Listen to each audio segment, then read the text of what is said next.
Alrighty. And you? Oh, hold on.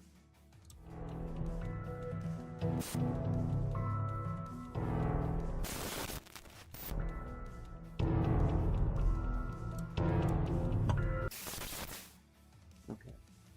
So let's switch this. Where do I switch this here? No, not there. There should be a button. Yes, that one. There we go. That's appropriate.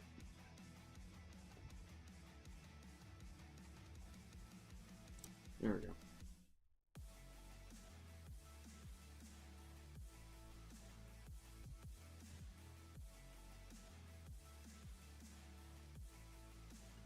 Okay.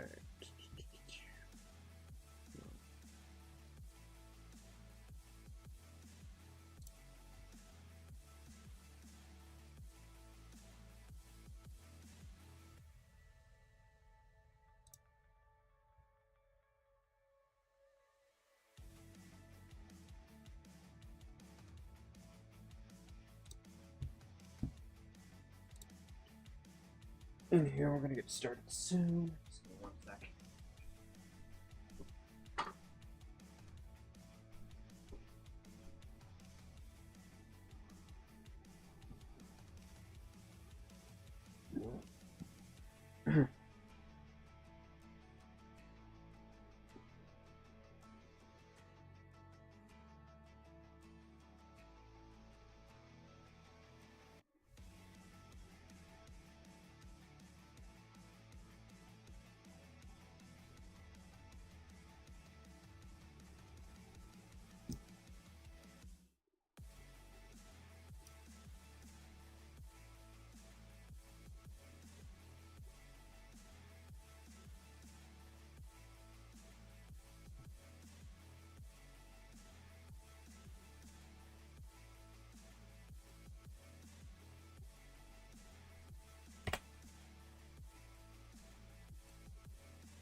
Hello, wife. Oof. How's it going?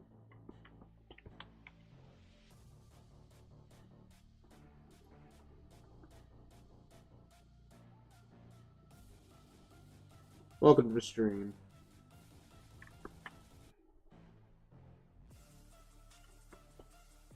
And since you're new out here, my name is Nathan. I'm just looking for awesome videos of pink so I can draw on a tangent. Okay, cool. Well, since you're new around here, I do 2D art, 3D art stuff. Most likely, I do some illustrations, concept art, and also 3D character stuff, and do a little 3D animation and just plop them in an Unreal Engine. So yeah, and just feel free to check out my other works. They're in on my social media there.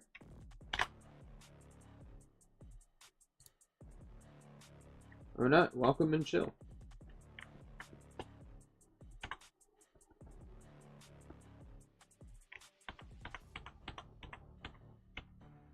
Oh, I thought I was on the right layer. No.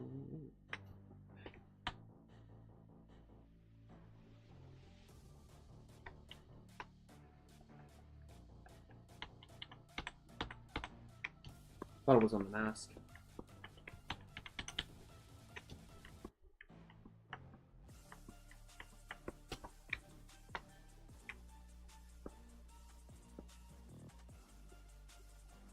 That's so cool. So I got 3D stuff. So AutoMod did something. It's not give me a second.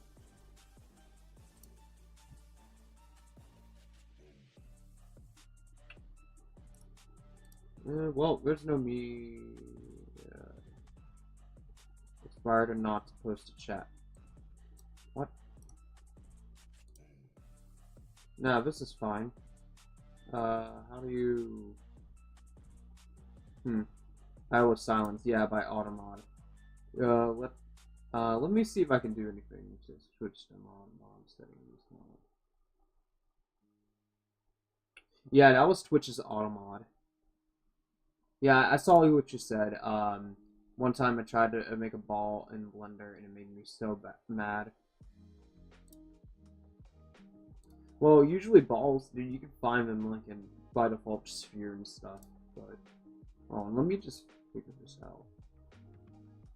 Let's chat. Well, show mode, nope. Show mod icons.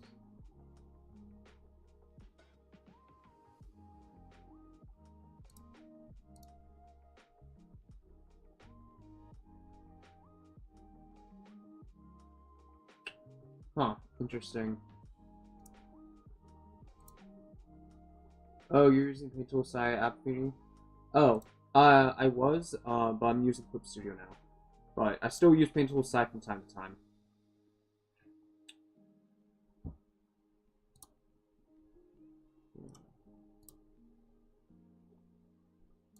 Let me go to my upper settings here. The chat's not really showing it, so I'm just gonna go dig for it in the big settings. Post manager.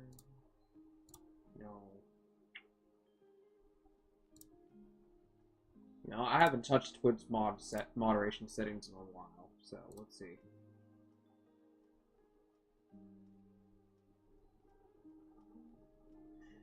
It's probably more, okay, so probably the reason why that thing filtered you, it's because that, since you said the word suck, it thinks that you're probably bullying me, but you're not.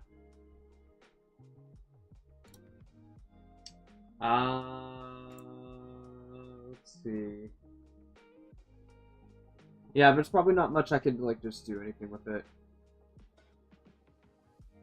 That's just probably the way it is when I set that up.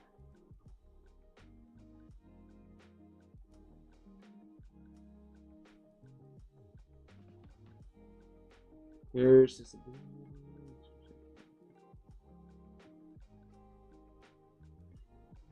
no, I need to relook at this. I think there's some of these are just like new, just popped out.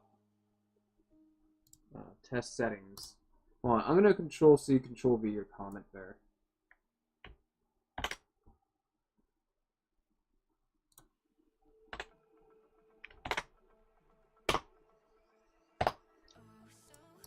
I'm gonna do some debugs. The selected on will not hold this message, but your custom channel. The selected automod settings will not hold this. The selected your custom channel block these terms. Edit these terms here.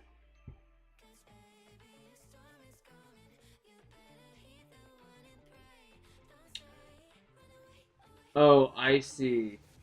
I see.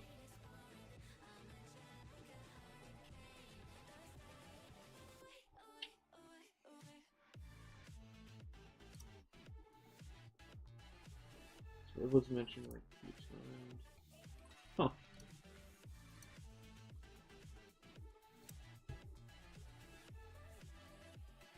That's okay for real.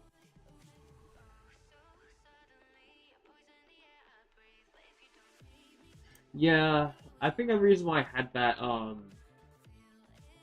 yeah, sometimes I really had that like blacklisted or something because sometimes it, because people can take that out of context. I guess I don't know. Because I just look up the biggest 12 swear words and those are just throw it in there. I just don't know why.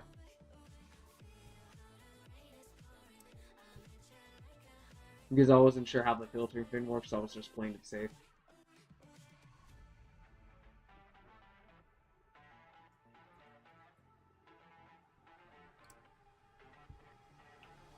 That makes sense, yeah.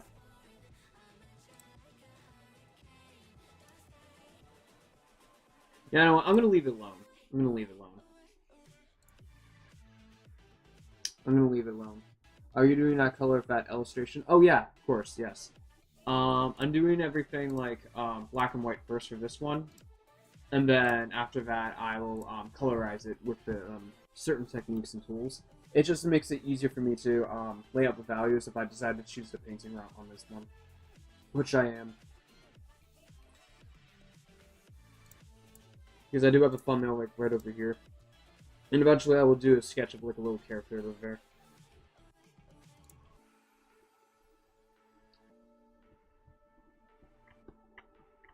Yeah, it was hard for me. But I'd say grayscale is easier for me because I just map out all my values first before worry about the colors later.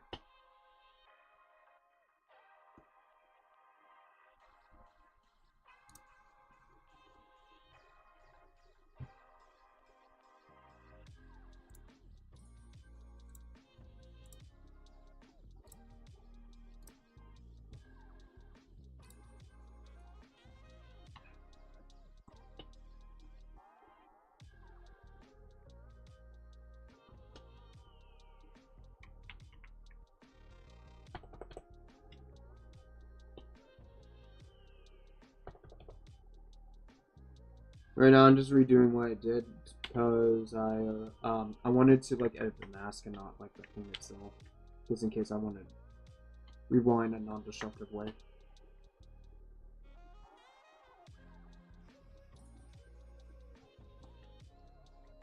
That looks cool so far. Thank you.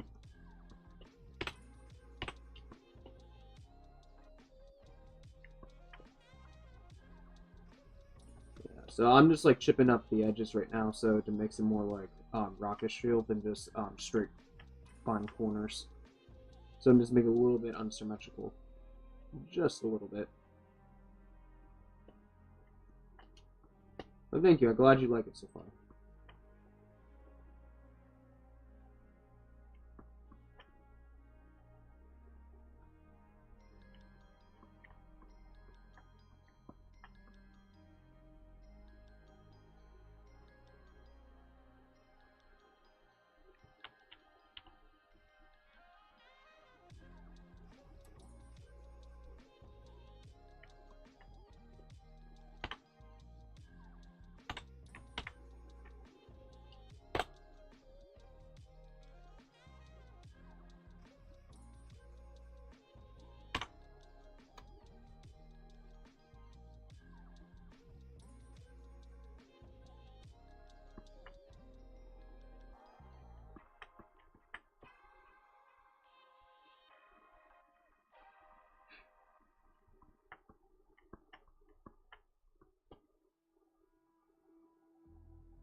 So I'm also kind of somewhat a little bit floating rocks, kind of detailing the rocks itself because it's also like a portal.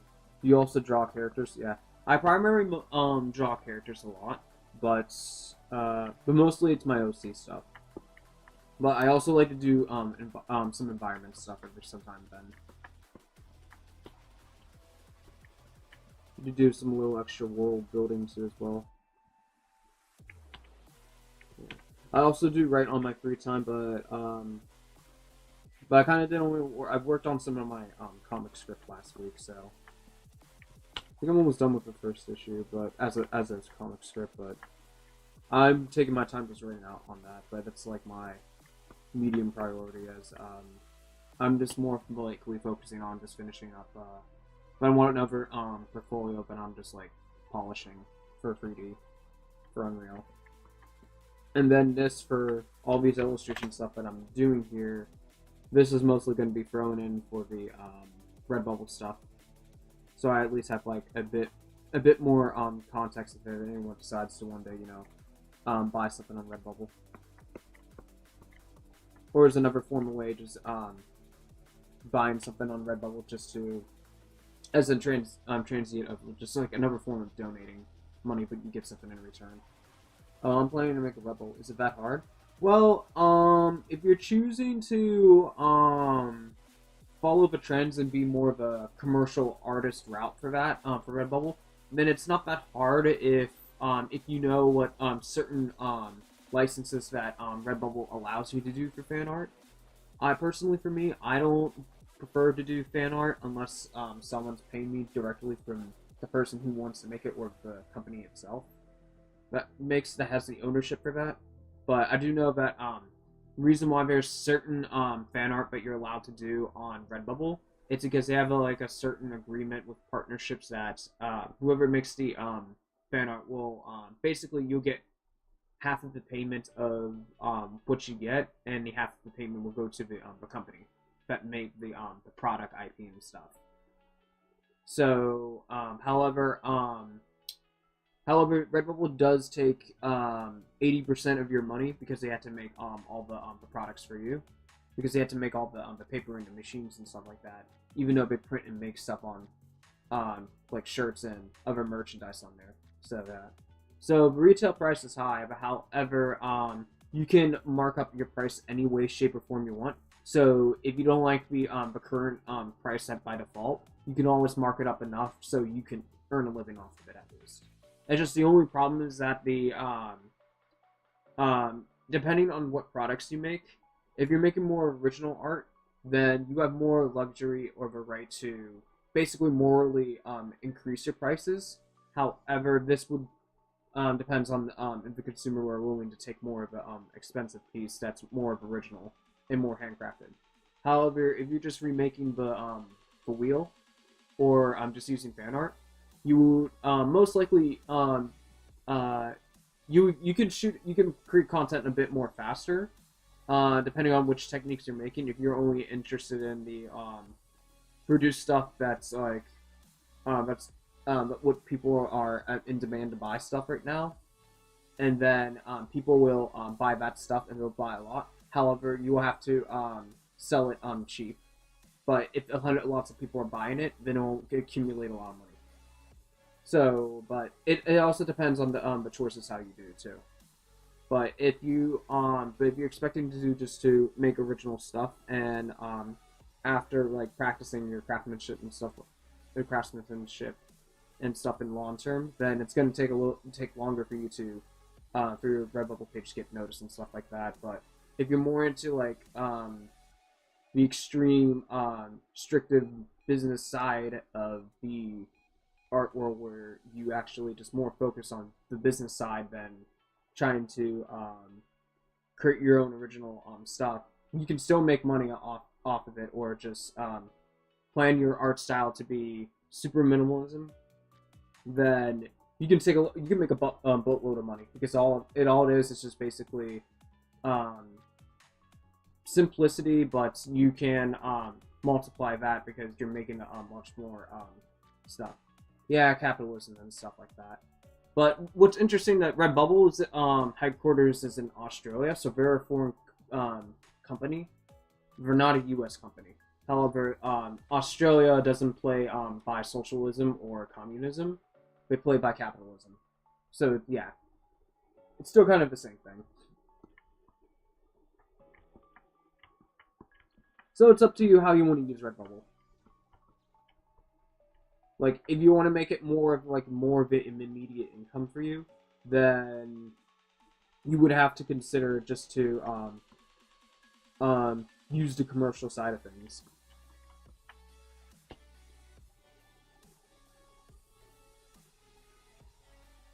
See, I know I have the knowledge and I could do it, but I just choose not to on certain occasions because I have a thing that if I evaluate my own life and see what want to do things the rest of my life, if it depending on certain things that likely happen that I figure that I may not have time or have time with, I rather spend the time where I do feel my time is worth and value with, and instead of not just making money. Even though money is important these days, especially when if you live in the U.S. and you're expecting tariffs like coming after you because other things and stuff like that, and other world economics decides to, oh hey, we're just gonna lay off more people in 2025, that kind of shit. And yeah, I can see perspective money is more value important, but there's other ways to make money other than just doing art. But I would still say I won't stop art, but I'm still using the art stuff more like as a long-term investment than a short-term investment. But usually, short-term investments are better with being a commercial artist. Always. Point blank, because you're always focused on money focused.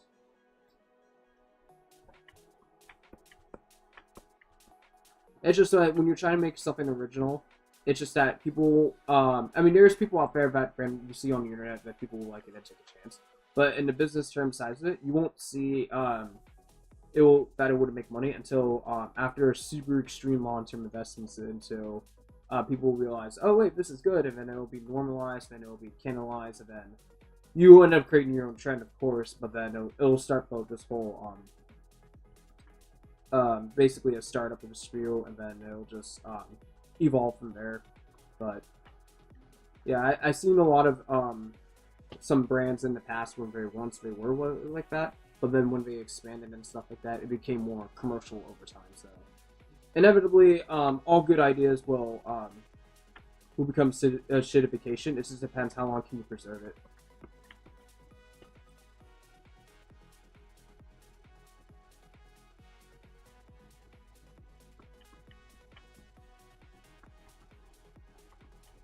But if you're interested in taking a crack at Redbubble,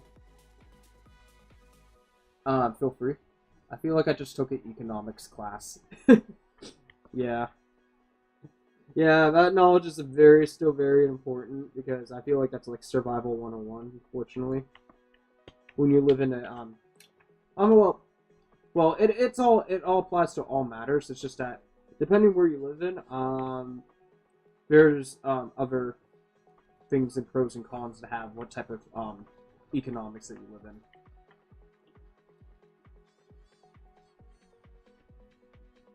Because here's the thing, I think Marvel was good back then when Stan Lee was around, but as he got older and as time went by, they move on to other creators and stuff like that. Because technically, Stan Lee is not the owner of Marvel. He just his characters and his work is just more popular in that company.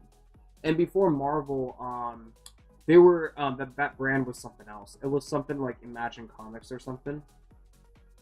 Marvel, like Marvel Comics. That's like nowadays, like Disney is like, yes, Marvel. Sorry, it's Italian. No worries. It's just that that brand was something else before it got rebranded in the early I think either the 70s or 80s, it got rebranded to the word Marvel. But it was under like a CEO from the father, and then when his son took over, and we're not talking about Stanley anymore. It's just a company who managed the CEO of Marvel. Somehow his son kind of screwed things up in the 90s, and it just went bankrupt for Marvel, and that's how some things went down, and then Sony and Fox and stuff, including Disney, they start buying pieces of the company. And then Disney's been lately putting them all back together. It's just that they don't have the movie rights for Spider-Man because Sony still own it. Because before that, Fox did kind of own the rights of Spider-Man for both TV and movies, but then Sony bought it. And then after season 2, Spectacular Spider-Man, Disney bought the TV rights for Spider-Man, but not the movie rights, because Sony wants to hold on to the movie rights for Spider-Man.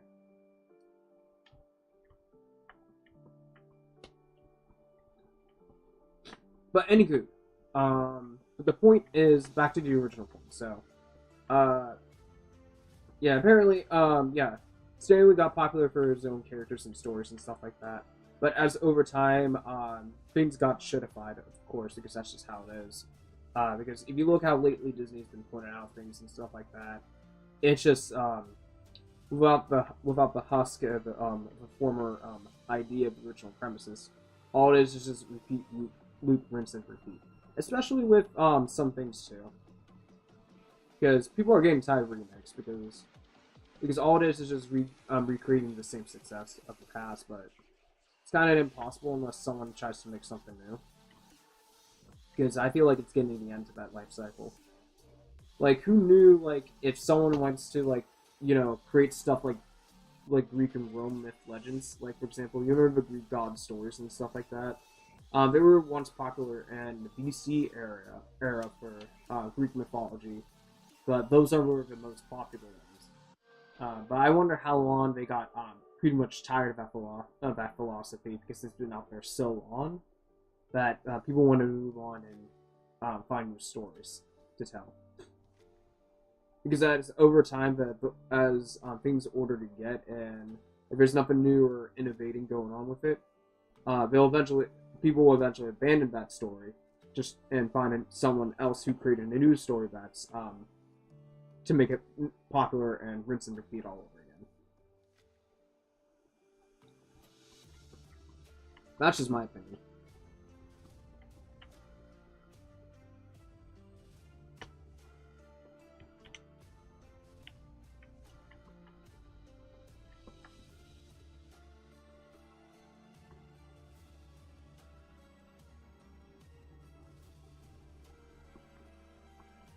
And sometimes that's why for like, I'll have to make my OCs prettier than because low key make them ugly on purpose. Oh wow. At least this one I can allow or disallow. The other one I couldn't.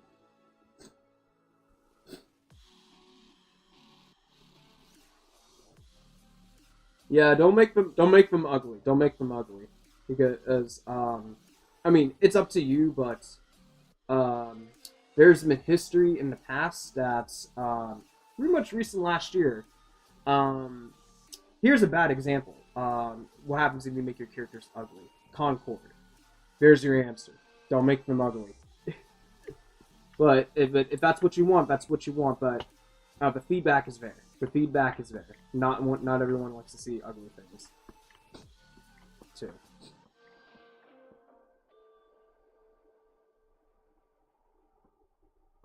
Yeah. Yeah, people like to see pretty things. It's still relevant. It's just why people like to see gold in the palm of their hands, because it's shiny. And people are like, oh, it's so shiny. What if this could be our currency? We don't have to trade things anymore. Because we can see shiny shit. Still a thing. It just took a form into an extreme level. And hell, I kind of like shiny things too every once in a while. It's just in our nature.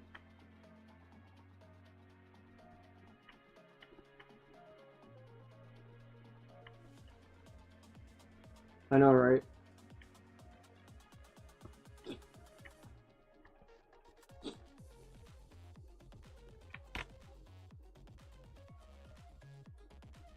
I'm currently going insane because of what I'm drawing.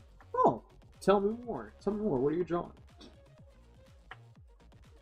And also, if you like to stick around on like the future streams that I'm doing, feel free to follow. Have you ever heard of Attack on Titan? I did heard of it, but I think I watched like a couple or few episodes, but I kind of forgot the whole plot and everything. But if I want to get back into it, I could. I think it's on Netflix. But I got distracted with other shows. But I did watch JoJo's Bizarre Adventure, the anime version of Part 1 through 6. But I did took peeks of the Part 6 comics. I mean manga. Well, technically, it's still technically called in Japanese comics, so they're still in the same genre. But yeah, but I took a peek of like a little Wikipedia about Part 7 and Part 8. Yeah, then Part 9 has to do with Joe Dio. So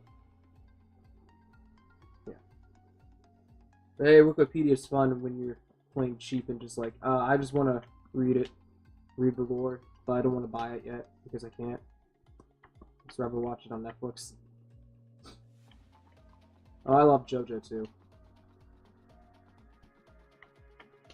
Yeah, and I bought like a coffee table of his illustrations on Barnes & Noble last week, so I say that's a keeper for inspiration.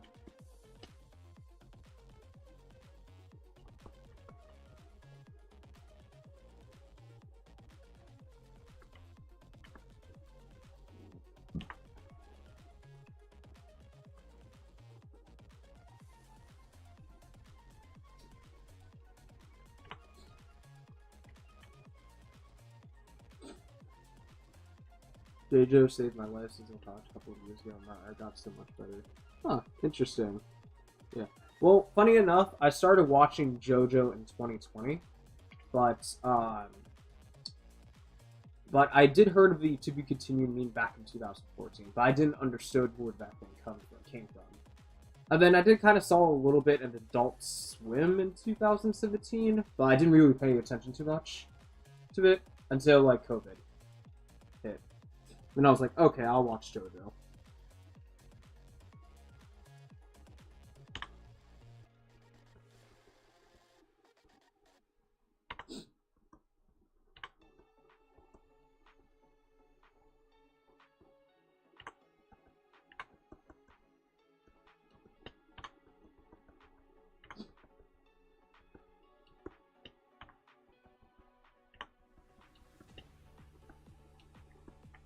Alright, I'll be right back real quick. I'm gonna get a tissue. Because it's allergy season.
Okay, I'm back. Apologies for that. It's just that my nose comes and goes. But hello, thank you for the follow, by the way, much appreciated.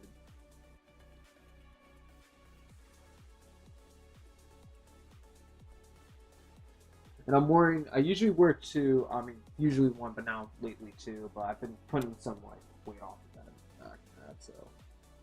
Yep, I have one hair, but, I usually pull it back often.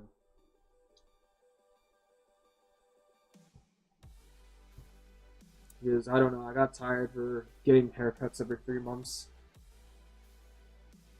So I just let it grow out.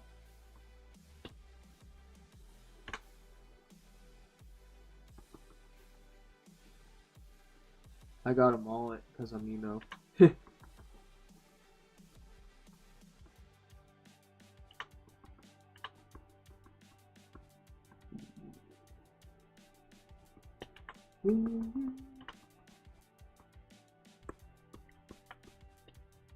God, I love masks. You can get away with a lot of stuff for having mistakes. I can just like repeal this back a little bit and just put some markings on here.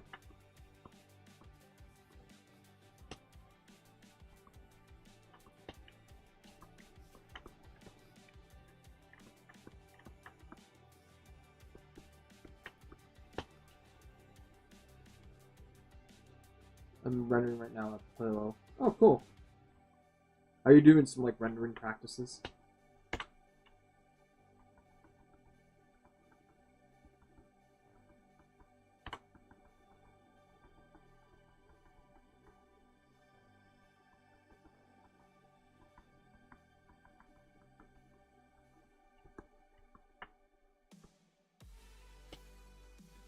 Photo references to Phil's cell. Can't leave them out.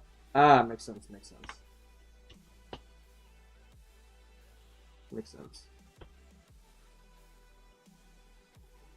Cool. Just for me, on rare occasions, sometimes I do use the paint method first before I do cartoon drawings. Or sometimes, if depending on the other scene scenarios, I'll just do the line art first before coloring. Because sometimes one way or another it's faster. It just depends. But I recently did install today Clip Studio Paint version 4, so I do know there's like other crazy tools out there to use. It's just I just rarely use them. Because it depends on my how I do things. I do like color underneath just so everything. Yeah, I do know that some people do that too. But oftenly, if you were traditionally painting and you still want line art, whatever reason on a paint, then you would have to do the colors and values first and do the line art last.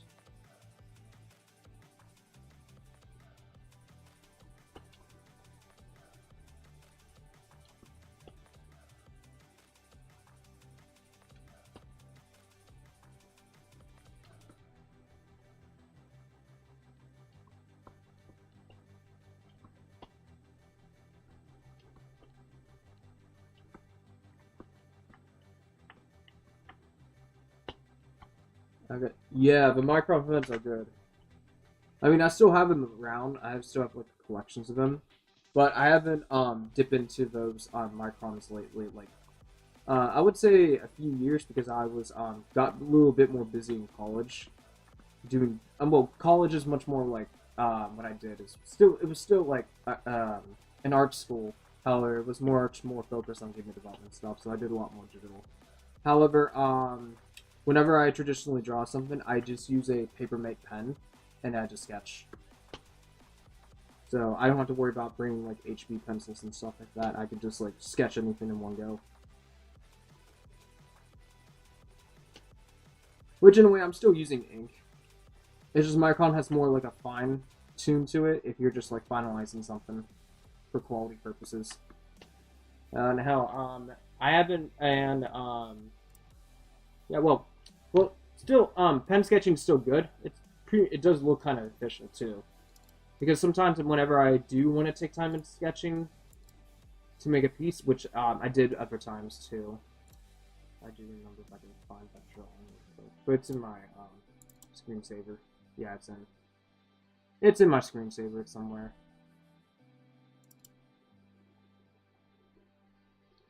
Like if I want to spend like an hour or like a few hours in sketching, then sometimes I'll just end up doing something like this. And just add all that pen stuff like that. Thank you. And here's the one I tried to do a little fisheye perspective on it traditionally. But I just kind of winged it. And I kind of did like a simple, easy one, just an end-to-end, stuff like that.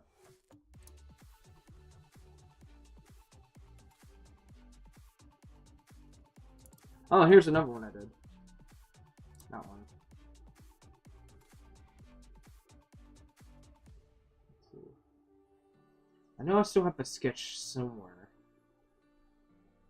Ah, so here's one I did. It was more like inhabit-ish, but yeah.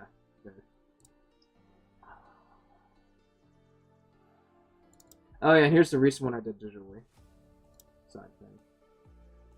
I gotta get into pens again. Yeah, you can do a lot of things with pen. You can just get away with it.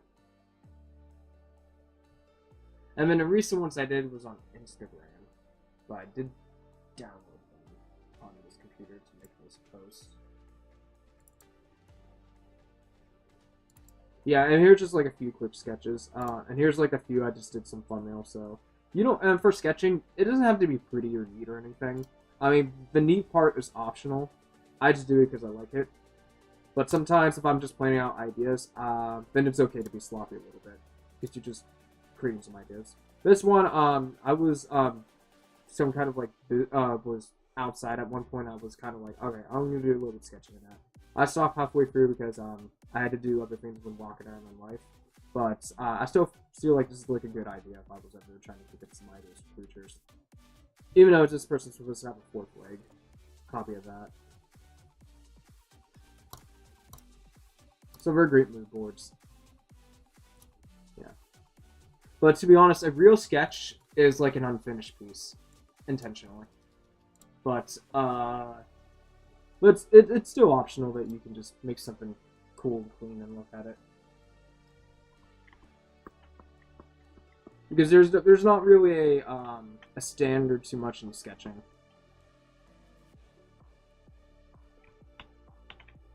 Yeah, I'll never do line art digitally, so sketch is the life.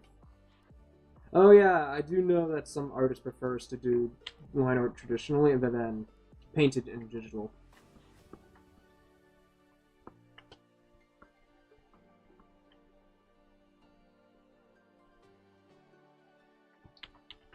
To be honest, I'm fine with either way.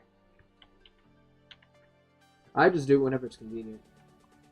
Sometimes I do bring my traditional sketches in Clip Studio, and sometimes I don't.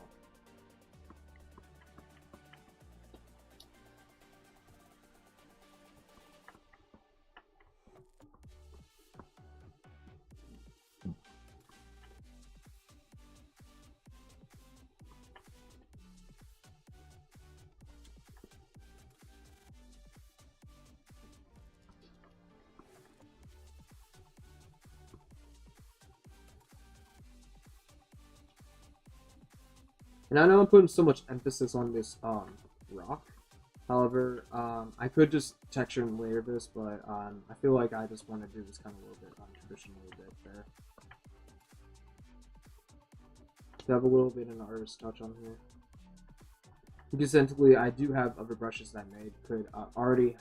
I can already easily stylize this, so I'm just working on some implied lines at this point. But it also depends if you're going from like a realistic textures, then you don't have to do too much something crazy. You can just like photo batch and stuff like that. But if it's stylized, it's much more recommended to do some things manually. So you're just kind of hybriding at this point. I mean, I brush to be honest, so I get it. Yeah, especially the brushes. I think after a few paintings ago, I was trying to invent myself to create like an interesting cross-hatching brush because I didn't like how automated the other cross-hatching brushes were, especially with Clip Studio Paint's default. Because I used to do cross-hatching manually in Clip Studio or Paint Tool SI, but since now I developed this tool that well, I'll show it to you. You can do it on your canvas real quick.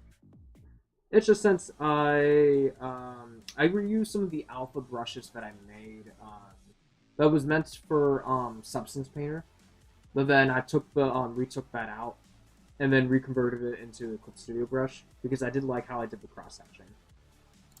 So I'm just reusing one of my old alpha assets that I made and just see if I can do it for 2D. But I could still use 2D to 3D, so it's like vice versa. So it's nice to recycle some things. So if I can go back to... Oh, I'm still in eraser mode. Let me take that off. Because if I just do some paint over here, then I'll just control click. Just to mask it.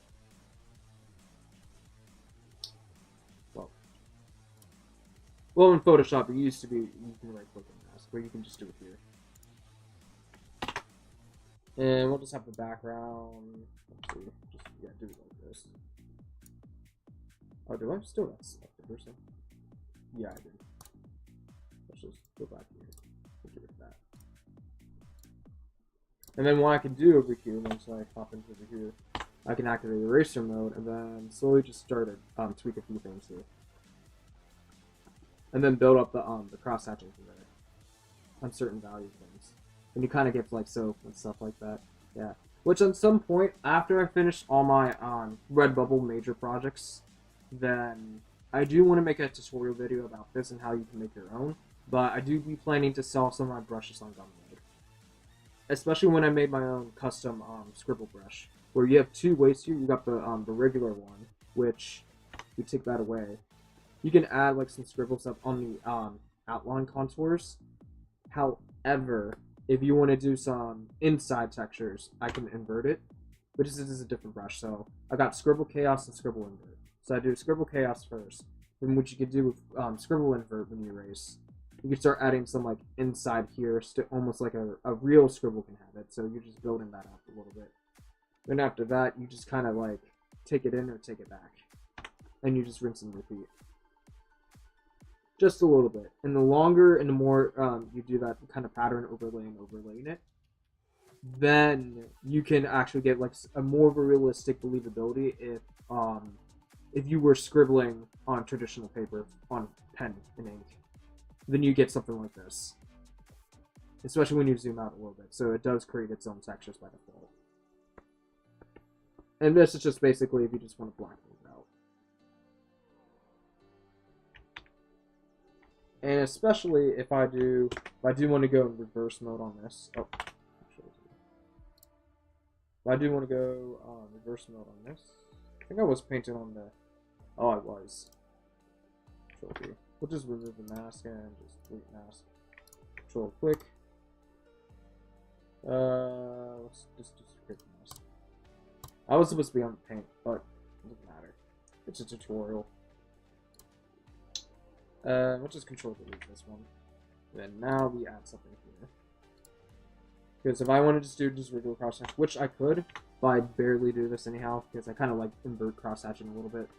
You can still build up stuff like that, and you can still kind of get like a more, especially when you add textures if you wanted to. But usually my method is that I G-fill everything black, then I just inverted the cross hatching, because it just makes it easier on my end. And I save a ton of time. I'm sorry, I'm talking a little too fast. Alright, so but then I save a ton more time from my wrist, because I know traditionally for a fact, if you try to cross hatch things too much manually, you are going to use your wrist and your arms a lot, and we're going to get tired eventually. And long-term investment, I think this tool is that I made is much more believable in traditional cross-hatching. It's because that the more you do it with cross-hatching and the longer you stress your hands in that, you're going to prepare yourself a world of pain when you actually slowly build up carpal tunnel, and you don't want to do that. Because now, if you live in America, it's not a good idea to go in the hospital, because that's another form where you can get yourself in debt, almost like a student loan debt. kind of thing when you go to the hospital. It's almost like when you're going in a hospital in America, you're spending 5 colleges at the same time. So therefore, that can rack up into a lot of debt if you don't have like medical insurance and stuff like that.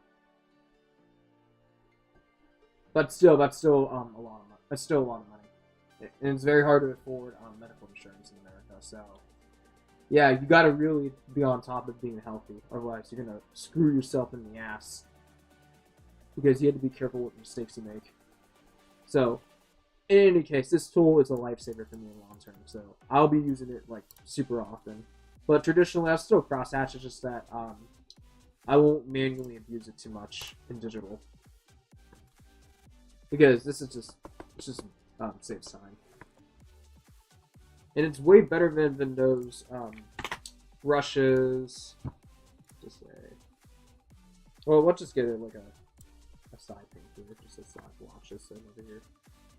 Because I do one of those filters here, which I do create my own brush for halftones and stuff like that. Because as I mentioned, I don't like Clip Studio's defaults of how they automate things. Because there is a way to go over here. There should be, yeah, line. Let me just shrink this down and lower the opacity. See, there's not that much freedom to control complexity with that, even though it's meant to be efficient. Too much pixels for one thing, because there's not really that much good enough momentum. And two, you see how this is so straight? That's bad, because you want to have some character into these line work, because it doesn't feel like that. If it's all the same, then it's going to be boring to look at for cross-hatching. And it just looks like very mediocre. Yeah, it looks more like an optical illusion for sure, but that's not the effect I wanted for that type of cross-hatching, so I just don't use it. Even though you can slightly rotate things, you can't really control like the weights of all these lines to make it more, the cross-hatching more believable, because it looks like a machine has done it.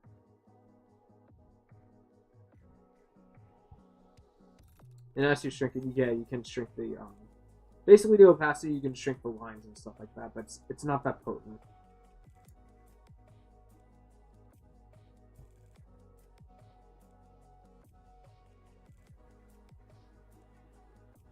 But yeah, that's also, I kind of want to show that, too. So, that's all. Yeah. And I'm only showing, like, samples to, like, sometimes to some people with viewers who are new, just to see how, in a marketing perspective for me, to see how good the people would buy that brush if they choose not to make their own. Because it sounds like it looks cool, so I can see people buying it, so I can figure out what prices I can put up, and especially when I bundle up with other brushes I make too, especially with the scribble and the cross hatching and also the dots too. So it's something to think about. But I use IBS Paint. Interesting.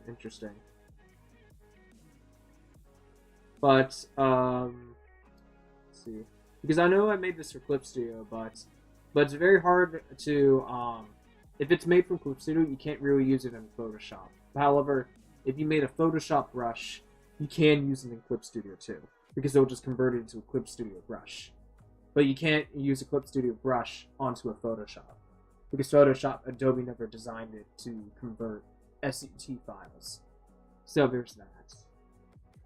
Because I did transfer some of my Photoshop brushes that I got from college onto Clip Studio. Which were not in this library. They're in like a different library, like you go over here. Now these are the brushes I got from college. I mean, some of it is Clip Studio's defaults here, but most likely if you go to the Aeron, Special, Speed, I don't think I have, yeah, India Inks doesn't count. So these 4 brushes over here. This is what I got for college. And these were all Photoshop brushes. And very usable. And we're give you like more of a realistic painterly believability if you're, depending on what art style you're going for.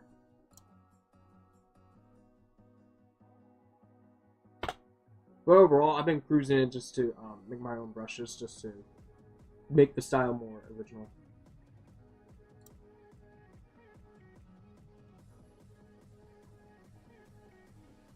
But if I do make a YouTube video tutorial how to make one, but I'll just show the essentials for it. But depending on how many people would explore the creative side of it, if they're just too lazy, then I can just like charge them cheap, like cheap enough to like if it's someone who just wants to buy it for Flip Studio.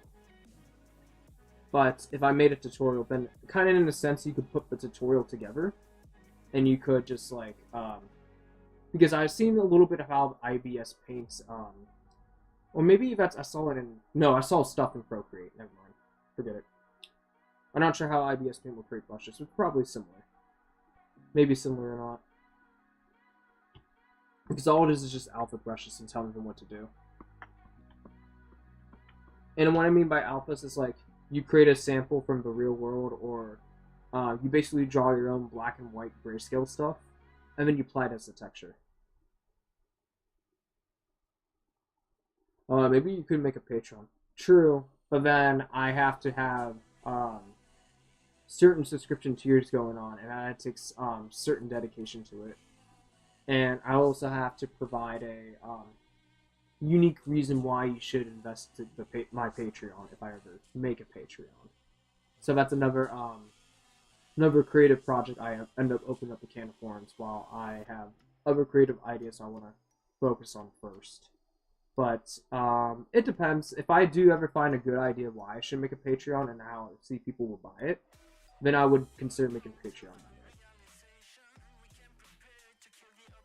Make one sketch per Patreon sub. Sure, like commission. True. But then, in order for people to like currently buy the tiers and stuff like that, you will have to undercut yourself like very low, like very certain amount of money subscription per month too, in order to make people affordable subscriptions. Especially if you do live in America, it's very hard to commit to something like that.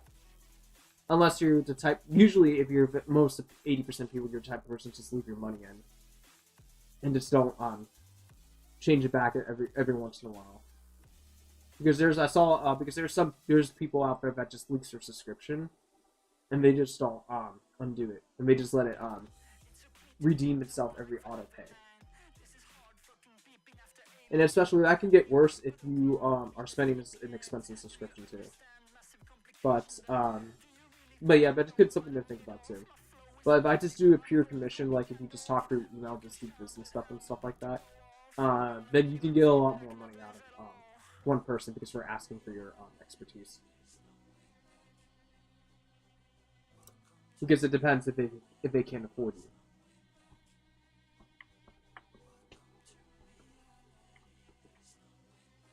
Because art does pay the bills only if the users that can't afford to make the payment.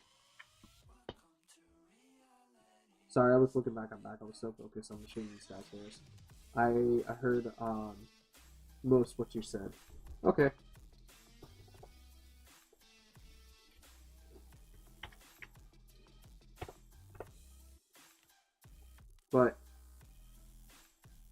But yeah, I kind of tried to start doing well, I'm trying to see if people would take the chance to get commission stuff.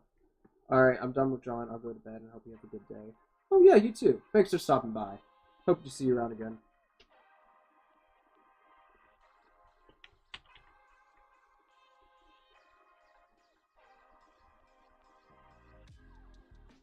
Yeah, I'll definitely be around again. Definitely. Bye. All right, see you around. Have a blissful day. Man, I was talking so a lot, I forgot to get water. I drink a lot of coffee, so that still doesn't help sometimes because the coffee can make you dehydrated. So I'll be right back. I'm gonna get water.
Not flush this.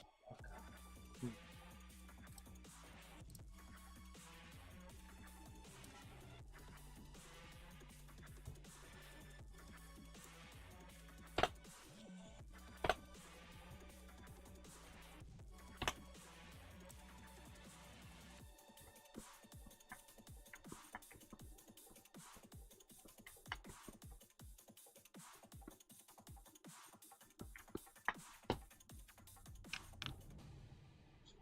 I'll be right back.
Hey, bro, how's your art going? Oh, it's going good. I'm just basically just sketching the character out now. Since now I just do some painting. Well, it's hide the opacity so far. So yeah, stuff like that.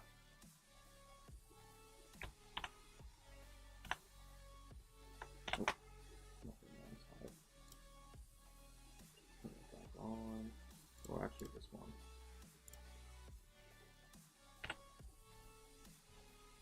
Basically fall into like a mass pull vortex. And then some sort of down the line have the logo there. That's all. Just have it fall down there. Overall, everything else is cool. How about you? How's things going for you?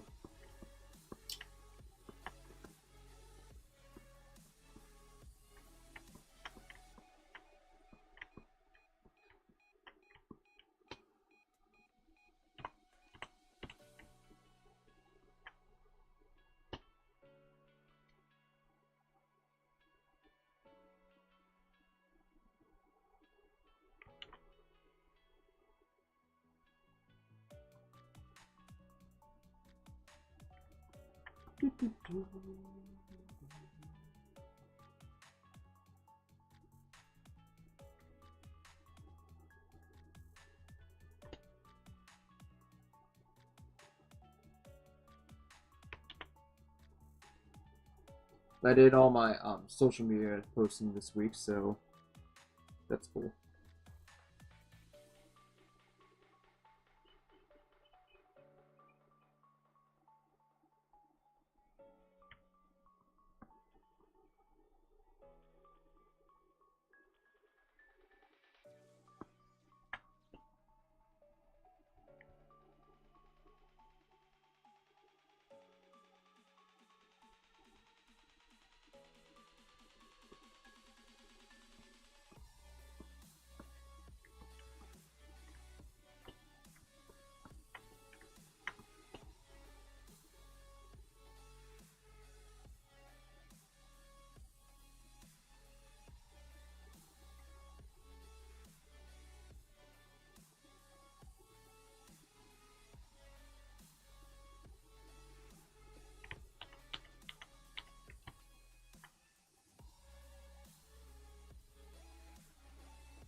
Doing a self-portrait, I see. Hmm?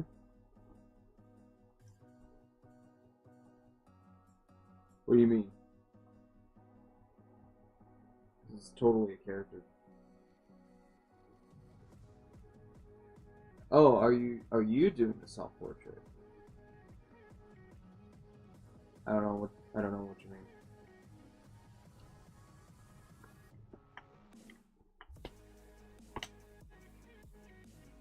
Oh, that came out wrong. Oh, okay.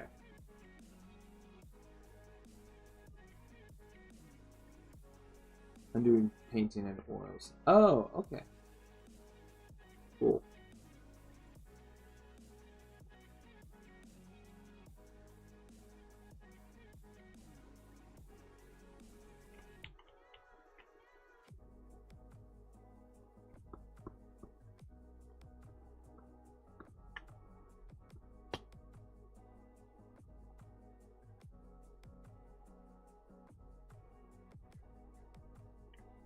Like water and mixed oils. Ah. Less toxic. Yeah. Good point.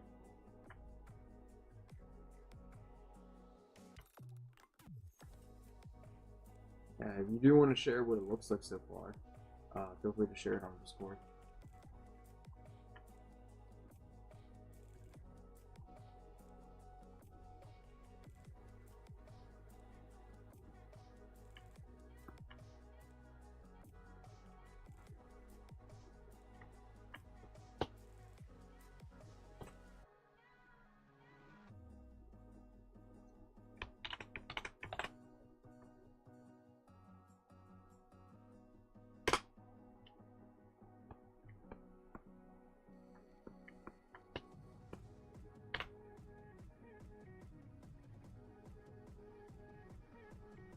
It's more of an abstract at this point. Oh.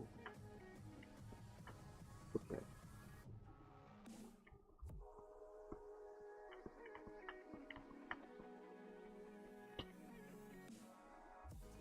Interesting.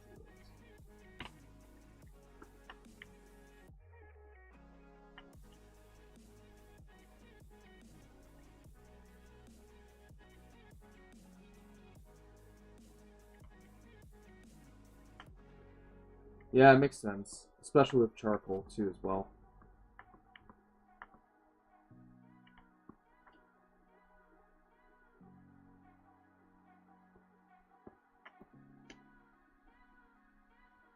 Yeah, especially when... Let's see. I can pull on an example here. Not the thumbnail sketch, of course, but... Because I have V3, V2, V1. So V1's like this. And V2 is like this, and then V3 is like this. So yeah, I understand what you mean. It's like, it starts off as very abstract or just trashy, then it just evolves later on early time. That's also the same thing with sculpting too as well. It's just in its morphing phase.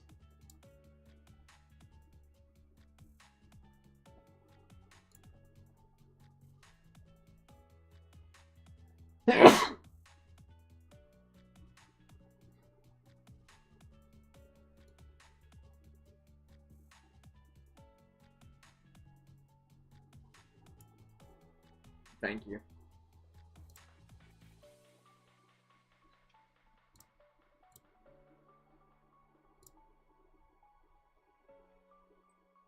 Yeah, I'm just sketching out my character.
Okay, that's good.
Hello, Nightwolf. How's it going?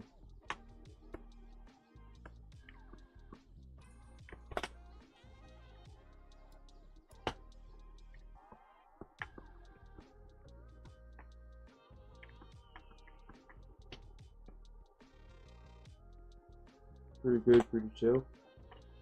Yeah, same here. What about you? Pretty same. Pretty chilling. Drawing on as well. Awesome. What you drawing?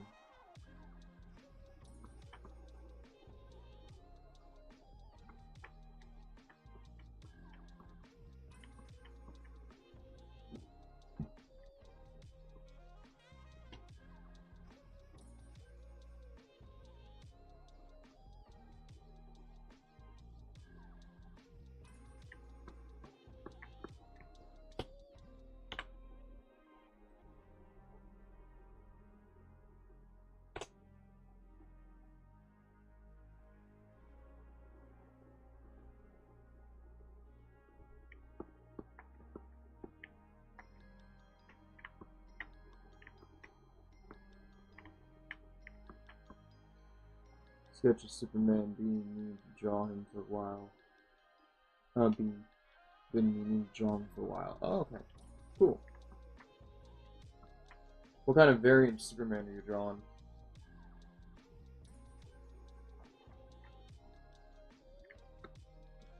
Because I know there's like the Soviet Union Superman version. Russian Superman.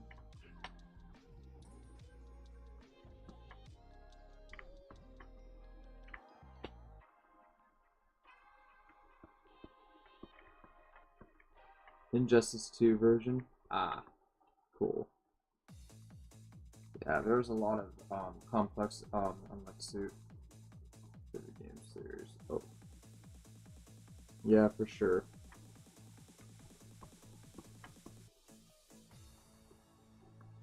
Yeah, I could see all superpowered beings are destined to become like prime ministers. It's just inevitable.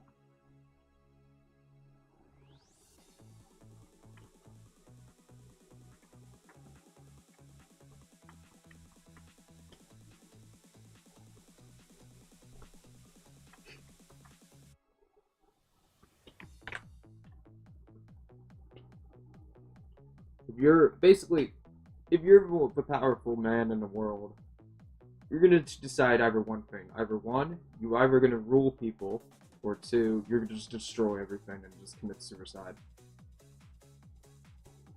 Or just kamikaze everything. I mean, look at Galacticus. He's a plant-eat giant machine here. He survived by eating planets and universes. So one day, if we're gonna run out of universes to eat, then what you're gonna do? Starve yourself to death.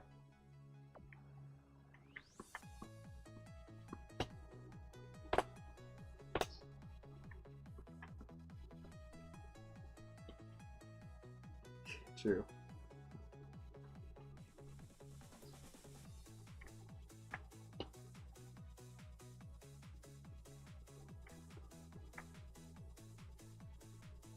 I mean, because if you look over in Invincible 2, Mark eventually becomes the leader of the Viltrumites. So, and he's also a powerful species. Well, he's based on, well, Omni-Man is also based on Superman too. So.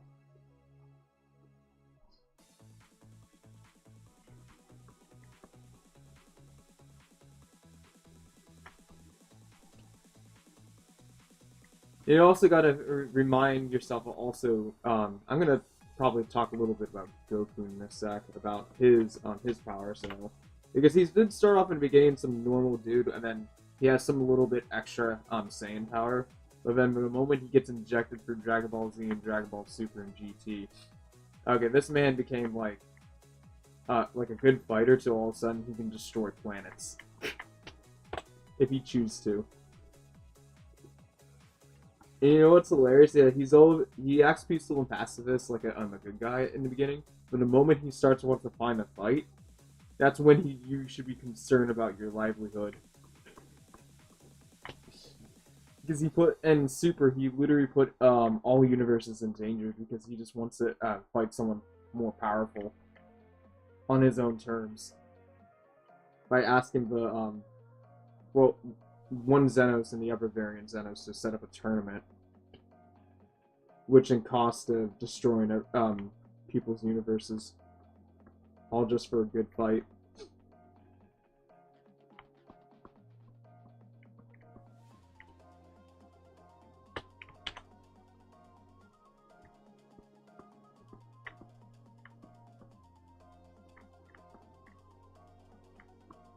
Yeah, because here's the thing. It wouldn't for Cell's existence. It wouldn't be also for Goku's existence as well, because he's responsible basically to trigger every single event in Dragon Ball.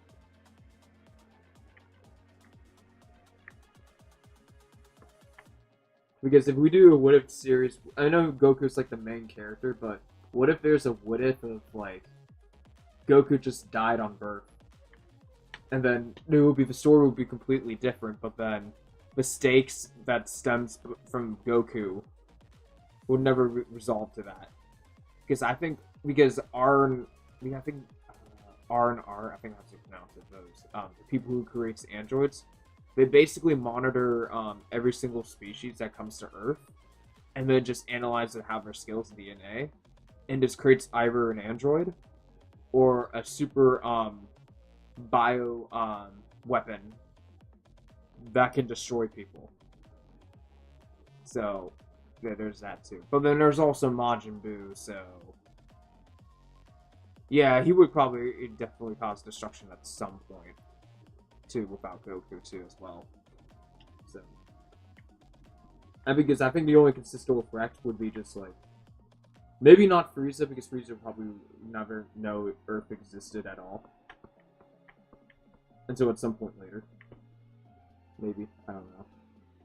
But definitely Majin Buu would just be the bigger threat.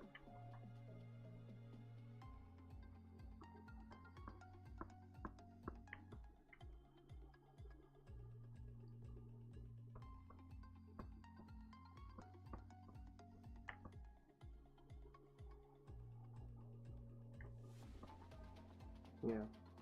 And I also kind of blame in the Goku Black Art that kind of Goku kind of started the whole Goku Black Art in a way as a kind of a blame, because I think he was also curious about how to want to fight Zamasu, so he wants to try to see how far he goes with him.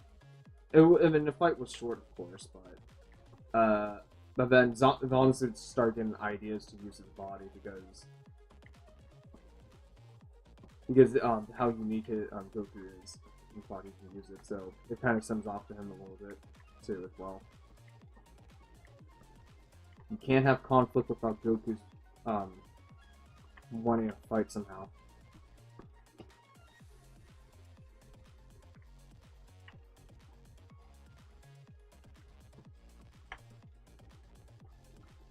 Love that storyline. Yeah, Goku Blackheart was the only, to be honest, the only good one that's actually good in Dragon Ball Super. I would say the Tournament of Powers, I would say number 2, but I just didn't like the rest of the arc too, because Goku Black did felt like a Dragon Ball Z arc.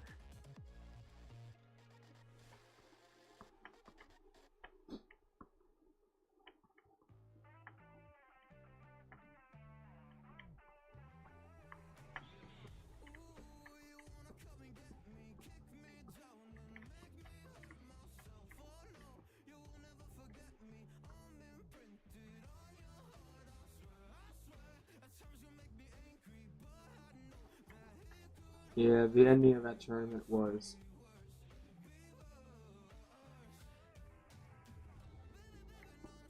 Nah, go. Yeah, like I'm like, what's the point?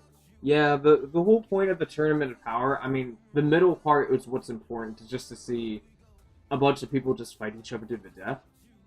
But here's the thing: there's not really any antagonist, but the one that Goku started the whole war, and then he ended the war too. So there's not really anyone who's the bad guy, good guy in this scenario. It's just more like, all right, we just need to have something cool going on, and we just need much more fighters and just fight each other for whatever reason. Because I think we're just trying to expand the universe, but Goku's universe is already... I mean, Dragon Ball's universe is already big. And how can you make it bigger by making multiverses?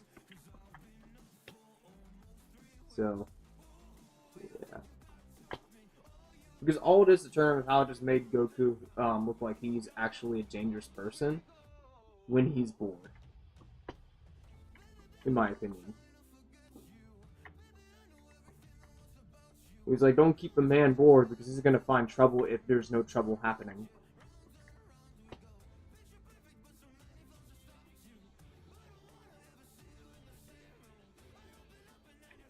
It's like Goku has to meet his quota to save the world, so if there's not many bad people anymore because he eliminates them all and people are scared of him, he's just gonna have to make new problems to ensure his existence is valid.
I know.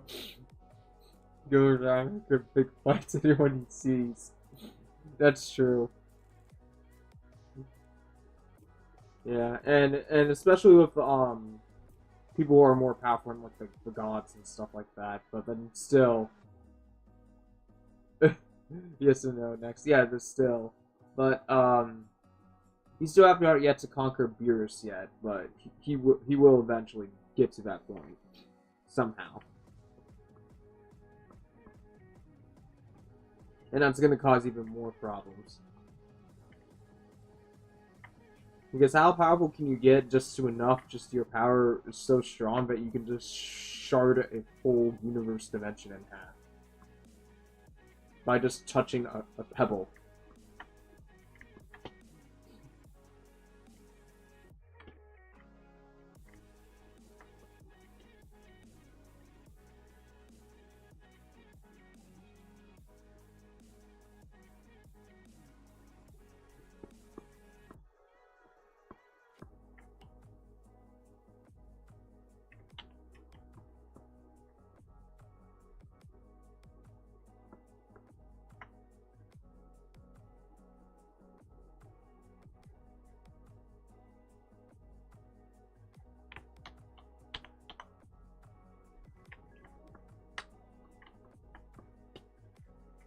I mean, to be honest, Zamasu made the right choice of taking Goku's body because he probably looked up his history through Google and he realized, oh damn, this dude has plot armor. I'm gonna take that plot armor because I think there's in the anime and there's the manga. There's two different perspectives how Zamasu basically just starts multiplying, or he just becomes like everything.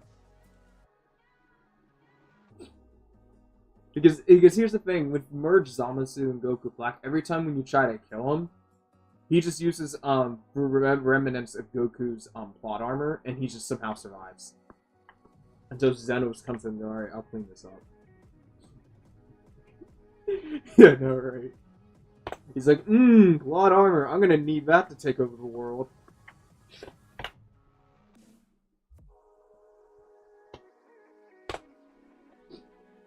He just probably saw, oh, this dude died like 2 or 3 times, but he somehow came back. Oh, I'm gonna take his body now.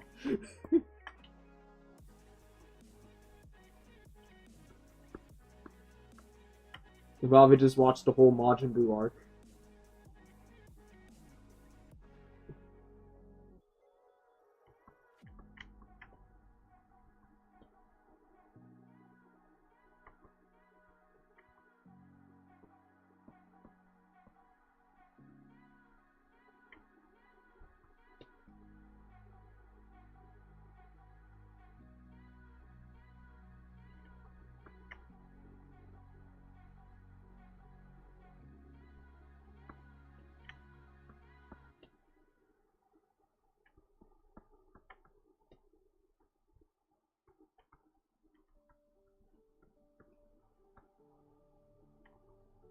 You know what? To me, the whole Goku Black Fervor. What if Zamasu not the reason why he destroys all the mortals because the mortals were so weak and pitiful? They need to be replaced by AI. So as long as there's no mortals around, he can just basically create the AI race just to replace them because we're pure and we're unbiased.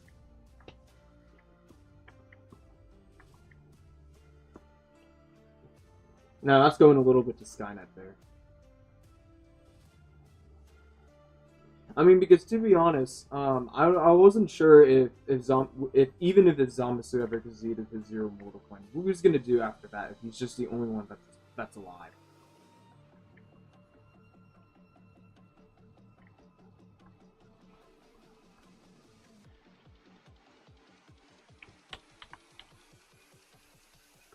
Because if he's the only one alive, the only thing he's gonna be like, alrighty, I killed everyone. Okay then, I'm just gonna make out with myself. That's what I'm gonna do, and maybe I'll get to something because I have all the time in the world. Because there's literally no time anymore. There's literally no one there. So yeah, let me just get a Coca-Cola and just do nothing for like 10 years, and maybe I'll do something after the Zero Mortal plan.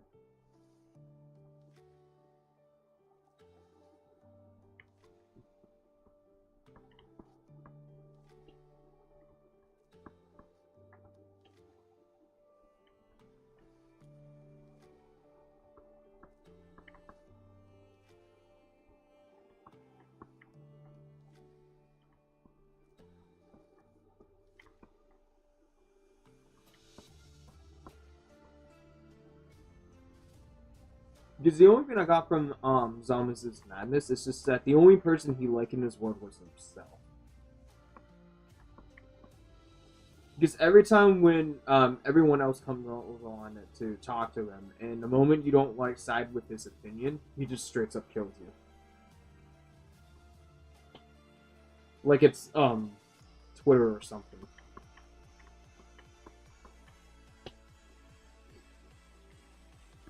Like if you literally argue with Zamasu on Twitter, he would just literally just kill you by slandering his opinions.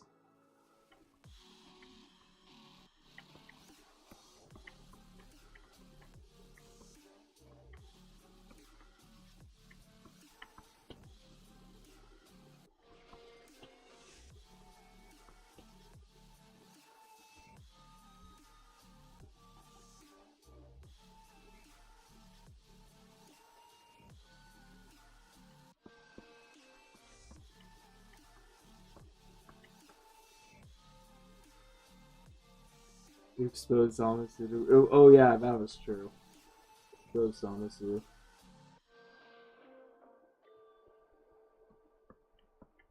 Yeah, just exposing Zamasu on Twitter, too. reap what you sow.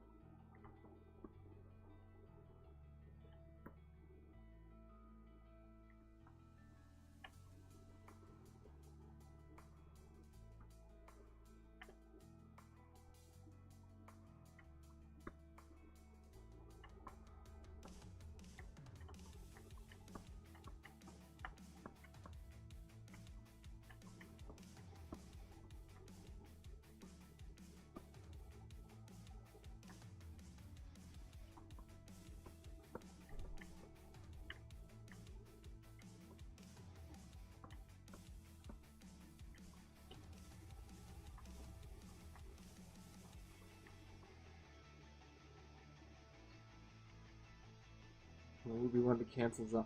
Yeah, true.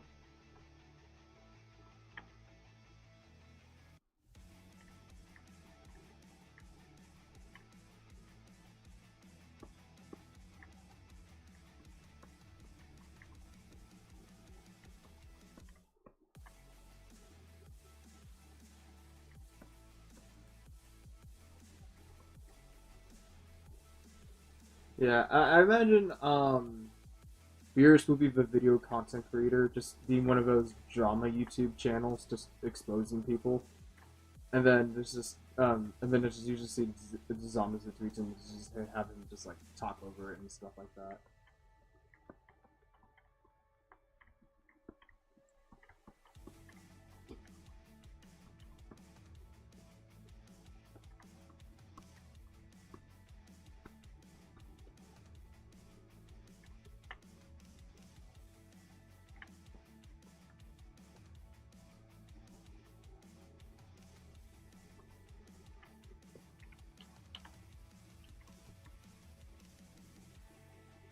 Alright.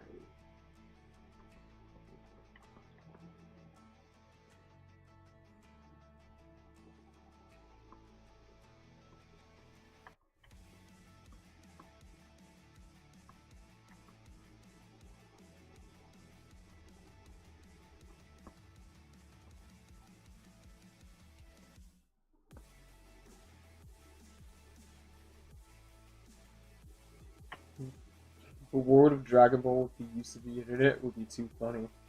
Oh yeah. Because it makes so much sense out of context so much. Because all it is like it's very easy to make that kind of content if you want to. We'll just have like a template of Twitter and just put comments in how Dragon Ball is. Like you just put the whole like you explain the whole Dragon Ball storyline in like 3 or 4 minutes, but like in a Twitter format or a content creator format. Yeah, it would be hilarious. Without being a single mother. Okay, yeah. Sad, but it's so funny.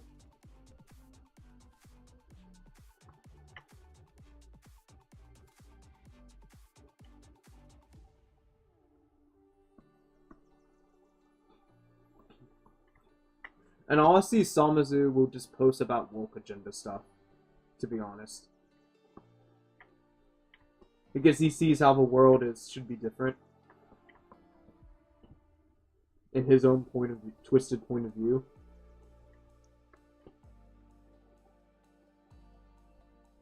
Because seriously, it's almost as gay as fuck.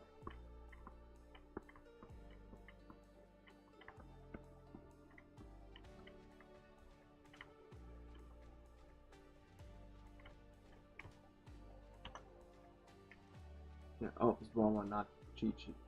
Not Bulma, Chi-Chi. Oh yeah, that's true, that's true. Because I don't, yeah, because I think, yeah, Vegeta's always around with Bulma. It's just Goku just goes all over the place. They're like, alright, Chi-Chi, let's screw around. Alright, oh, we have a kid? Okay, I'm going, I'll see you in 5 years. Bye. And just leave Gohan there.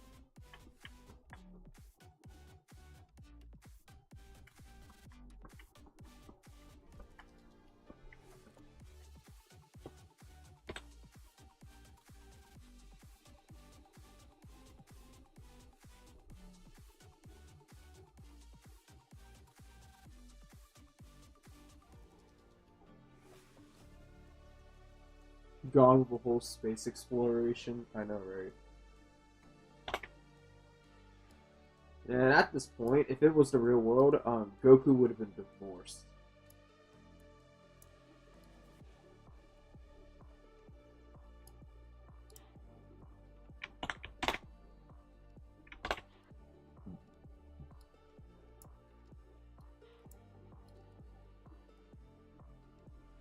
Because there's so much you can tolerate with that man.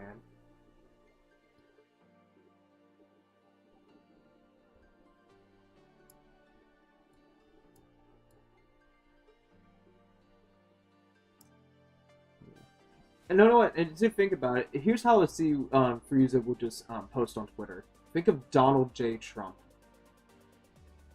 Think of Donald J. Trump of Frieza, just the way how he posts on Twitter. Because he thinks he's the greatest and he's the powerful being in the universe, and so Goku shows up and becomes a Super Saiyan with golden hair.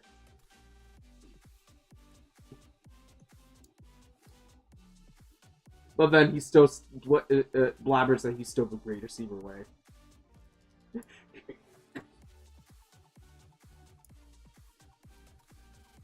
He's like, let's face it, you don't have the courage to defeat me, Goku. You're playing with the end of Namek. You're playing with the end of Namek. I have all the cards. I have all the cards. I can end Namek before you can. Because I'm better than you. Monkey chatter and tweets.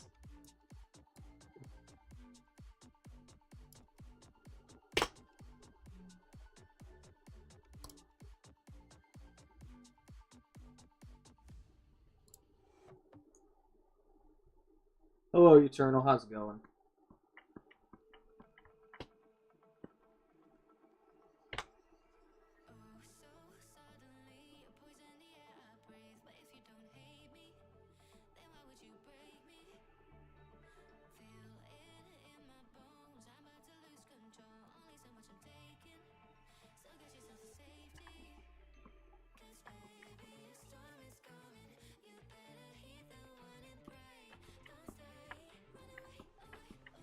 Monkey chatter and tweets.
And then a draft the personality of Cell on Twitter. I think you want to be one of those Sigma grinders. That's how I see Cell sometimes, probably. Because he wants to be perfect at everything, too. But he also wants to, like, be powerful, too, as well. Because he has the Sigma grind as, like, you must work every single day.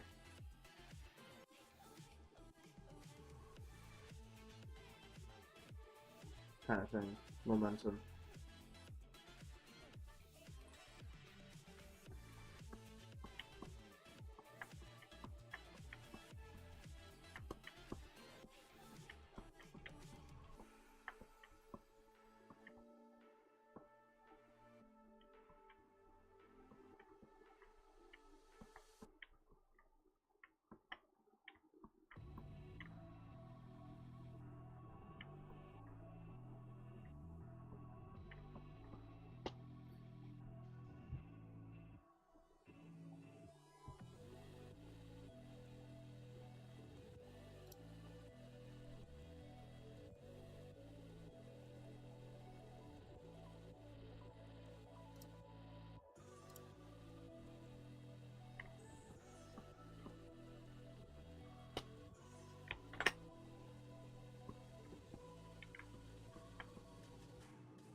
And as for Brawly, I would say every time when Brawly has a tantrum, I think of Nick Avocado a little bit. Just saying. Because maybe he has his own tantrum and stuff like that. Every time he does get in his way. Well, I mean, it also depends what Brawly we're talking about. If we're talking about the Super Brawly or Brawly Z. Because I could see Brawly Z, the Z version of Brawly, as has some relations of personality with Nick Avocado, but I'm not sure about Super, because Brawly Super's personality is completely 180.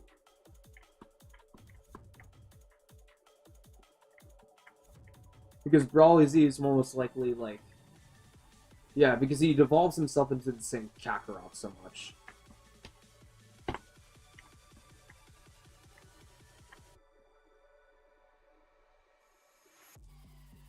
Because the more he eats his calories, the more his muscle gains are thicker. And he's raising his heart cholesterol every time he becomes the legendary Super Saiyan. Yeah, I could see Brawly Z being portraying as Nick Avocado for whatever reason.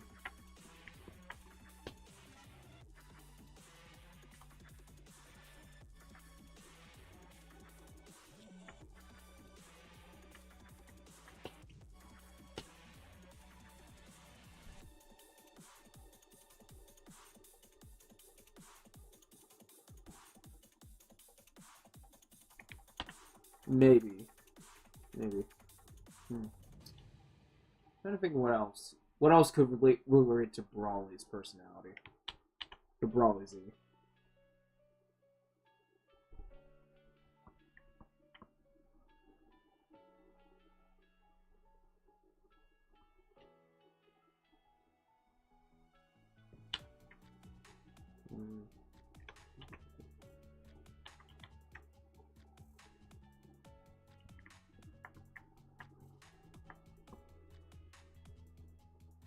Because he has the wild personality too. But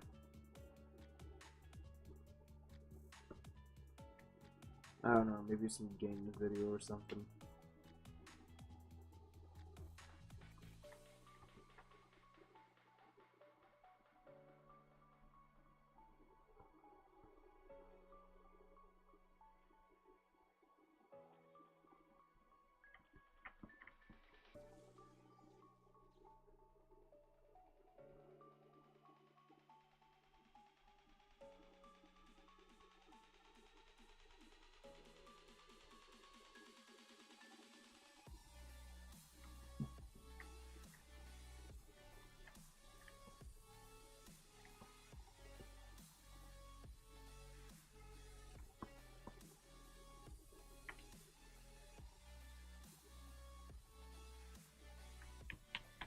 Oh yeah, what we can relate to Mr. Beast to actually, because we can relate to Mr. Beast as like some kind of like Zeno, because he creates games pretty much at this point, because he did start out like donating people money on YouTube. Well, before that he did challenges and stuff like that, like small things. Then you start donating money. Then after you start donating money, he earns more money as an return on investment. Then he started creating challenges over time.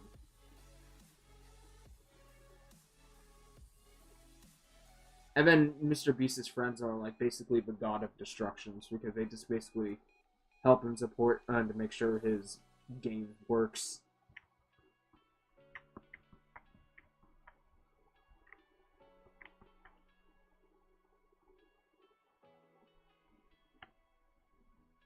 I mean, it does kind of make sense, because he basically hosts and stuff like that.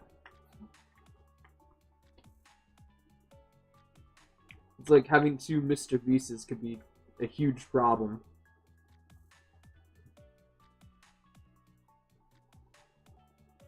Because he get to turn up and say, alrighty, I'm gonna create this tournament of power, and then we're gonna do Squid Games first.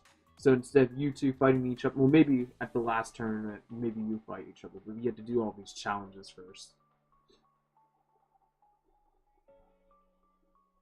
And if you fail to do these challenges, your universes get eliminated. And whoever wins earns money. Or basically Dragon Balls. Yeah, it makes sense. It makes sense. Yeah, I can see Xenos as Mr. Beast.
And I wonder what Goku's personality would be as compared to a social media influencer.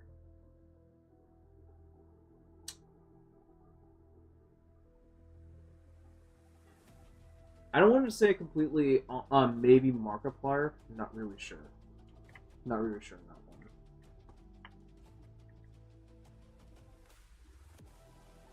But he also has some kind of like gullible too to that.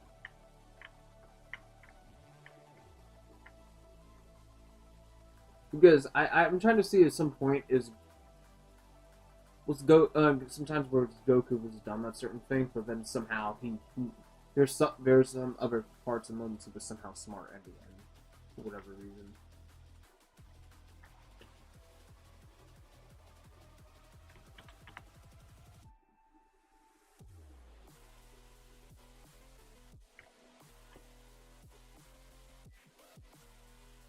And I know that Vegeta's the one who likes to brag a lot about things too, but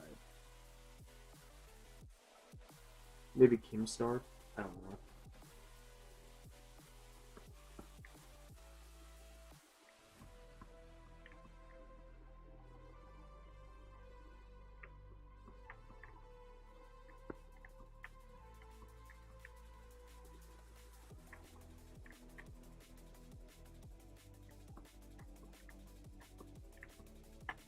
Yeah, Dragon Ball would be hilarious if it was based on, if the whole story was written based on like social media people.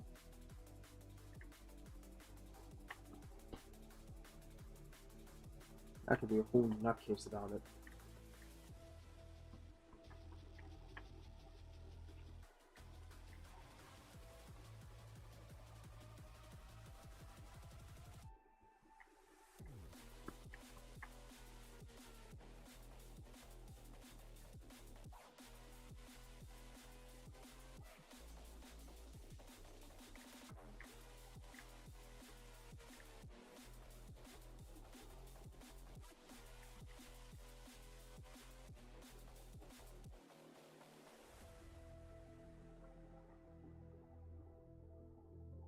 Kind of did. Uh, well, first off, I think Keemstar is. I think he's a drama cover channel, but then the way he fights back, he's much more of like a. He conquers his own opinions sometimes when he tries to cover news and dramas too as well. But then he has his own ego too about how he sees his opinion.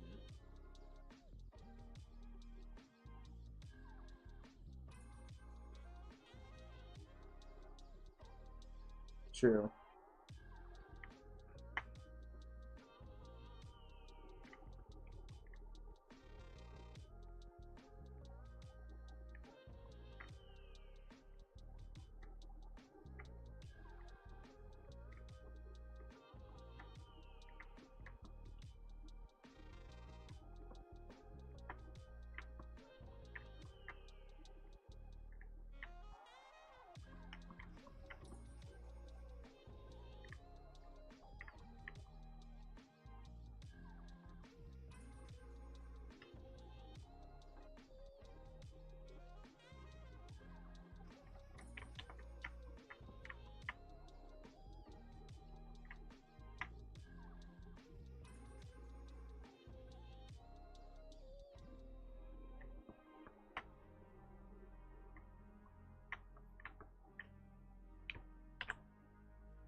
Maybe Dr. Gero could be compared as Elon in some sort of way.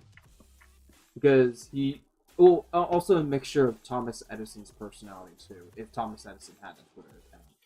Because Thomas Edison and Elon's personality is very similar. Because all they do is they claim credibility by basically um, claiming someone's invention by buying them to, and then making profit over it, and just being the one that oversees it.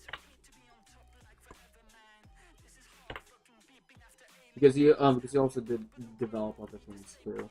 You could just use this like androids of like their SpaceX project or something, and then later just blew up on their faces.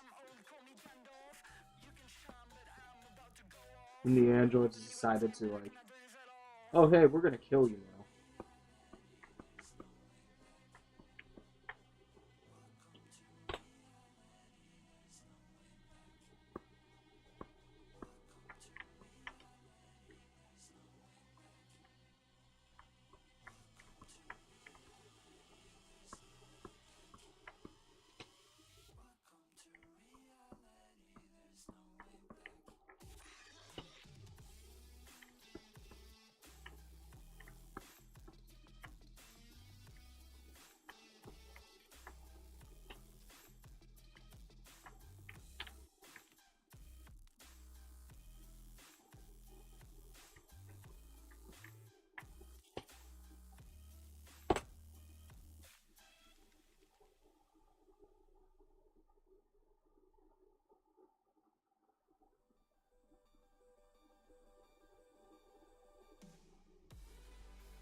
I could have her hand up here like this, and then I just want to twist it just a little bit like this, a little bit.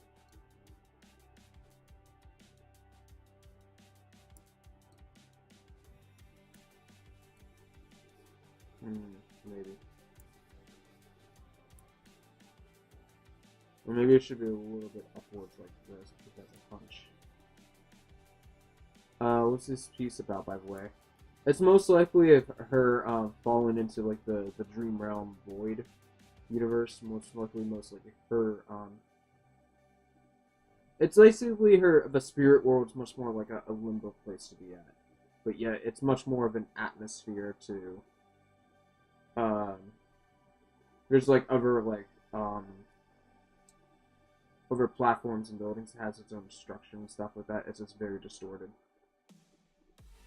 Yeah. Oh, that logo's sick. Oh, thank you. Yeah. I've used that logo before in the past.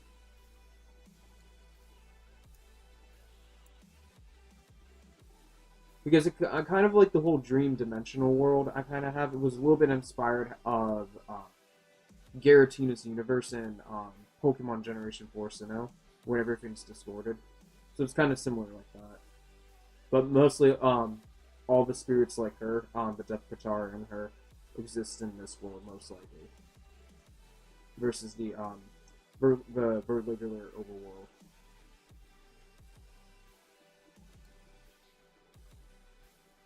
So now I'm just figuring out which way I should put it, because I originally put it upwards a little bit, so now I'm just like considering moving her hand a little bit downwards. So at this point now look at that.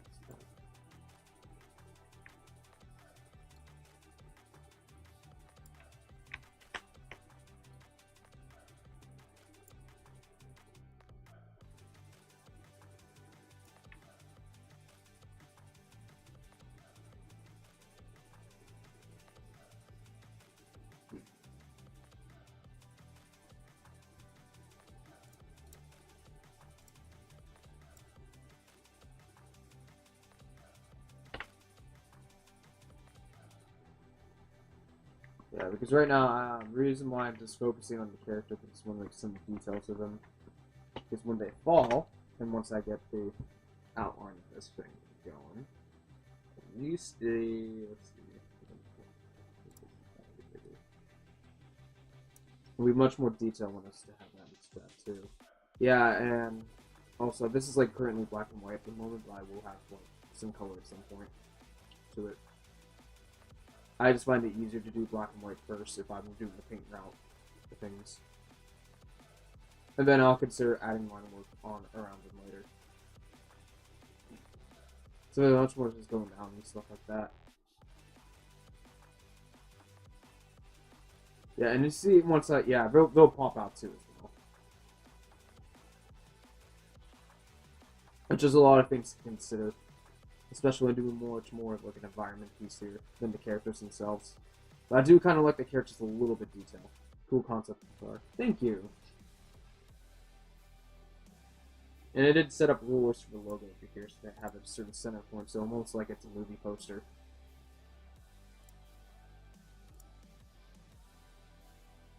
Yeah. And it looks like it's turning good out so far, so if it turns out well, this could be one of my top 5 to post on my ArtStation too as well, than just being a Redbubble shirt. And just wait until I start blowing up with the using the motion blurs and stuff like that in certain areas. Play out more. Yeah, for me, if I'm doing anything like painting something like that, then I start with digitally. I start with black and white, and then I just convert them to color later. Yeah, just black and white's good for detecting values, while color is good for like color theory. It's because when you're ever making great colors, you have to understand black and white values too as well, in order to see shapes much more clear.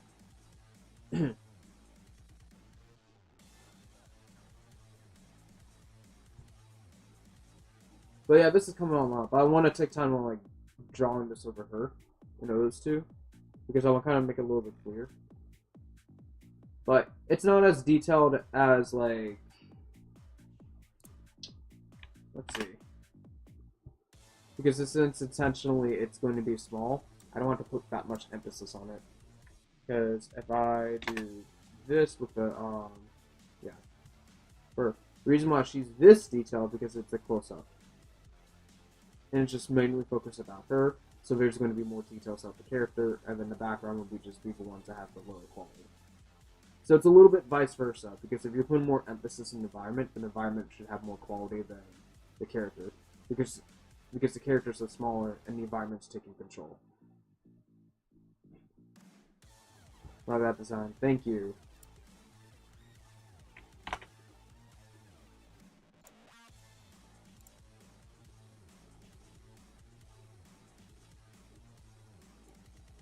So I'm just gonna dim this down a little bit so I can see the thing.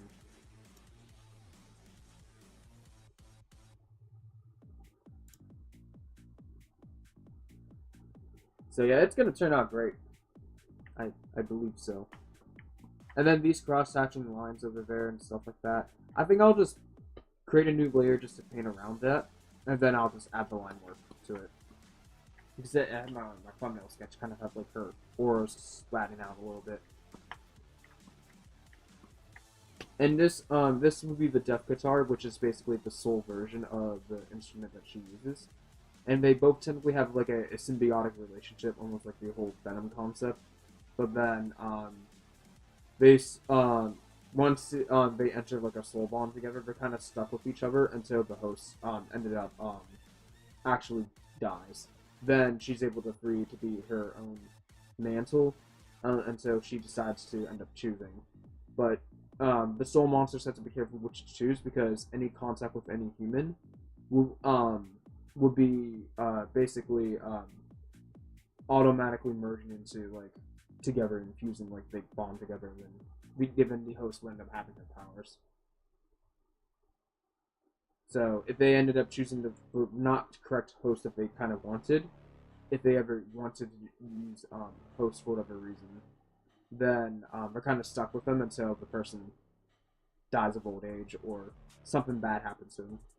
but it's also the person who's hosting has the power of choice to use his powers to try to keep themselves alive a little longer if they want to live longer, and it's up to the host's will as well.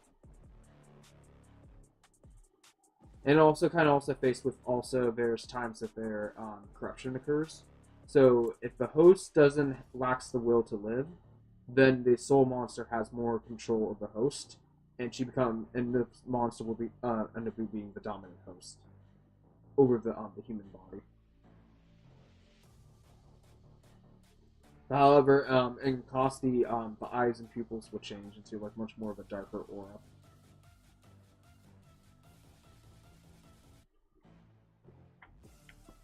So that's like a little lore I have between the whole soul thing.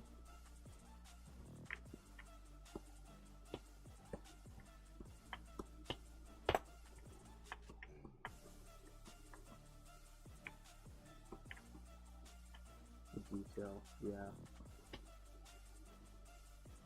Thank you.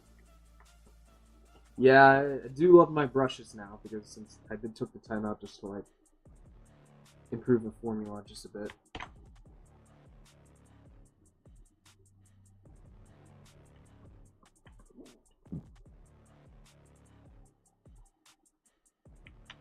Especially at some point, whenever I get my Redbubble design stuff done, and eventually draw more concept of stuff like this. So we're going to be expanding this universe sooner or later.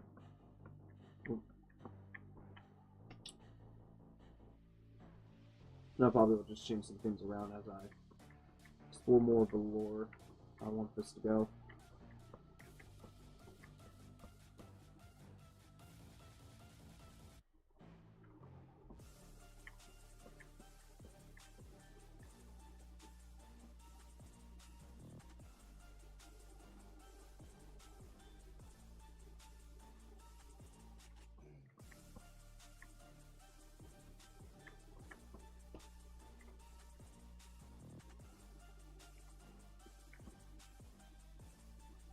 Yeah, you know, when the time has come back to 3D model these two, it's gonna be real tricky how I'm gonna set up the VFX because sometimes when her combos, I'm imagining this in my head, but just brainstorming right now. Whenever she has to summon two forms of the as a material guitar versus her, sometimes so they kind of have like some kind of unique combo system going on. So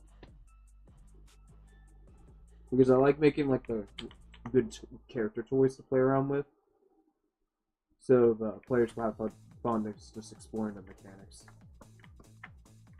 Just playing with powers and stuff like that.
I think I'm making her hair a little bit extra longer.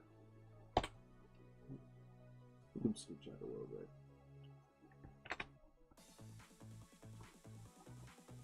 Yeah, okay, that's much better.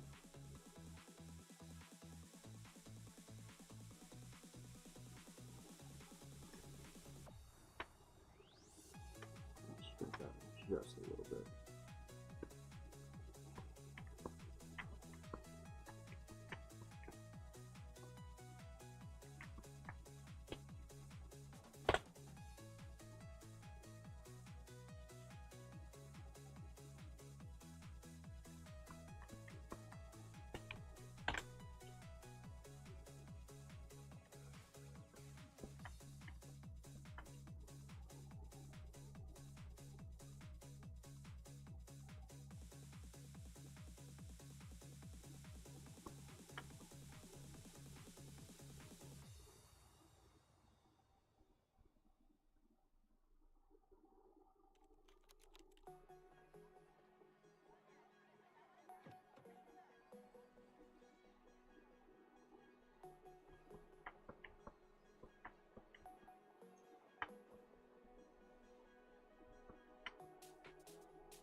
I think I'll put that in for now.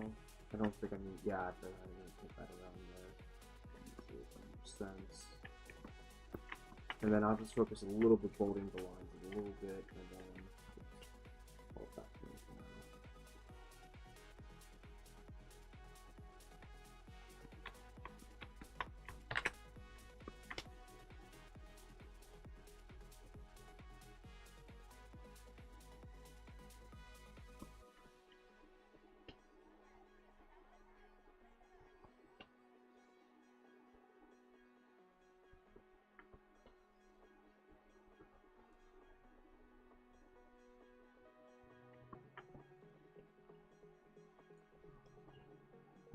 Oh, and I do think I have, like, if you do want to know a tiny bit about them, I do have something on ArtStation that has, like, a whole lore about that world just a little bit, or at least an exploration of it.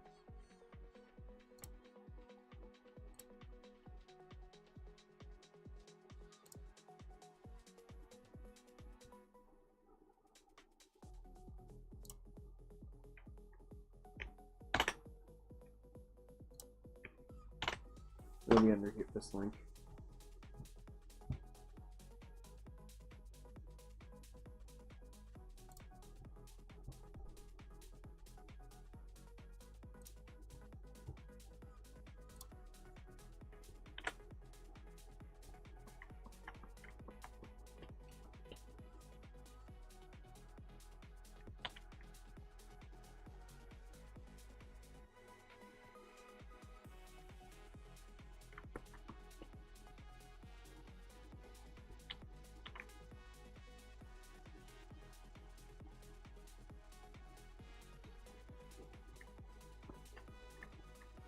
I meant to read this, yeah.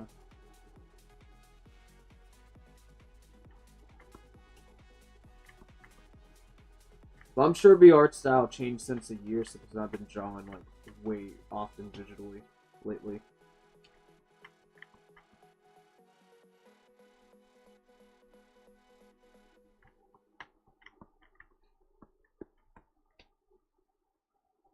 Because eventually I will find time to do more 3D sculpting.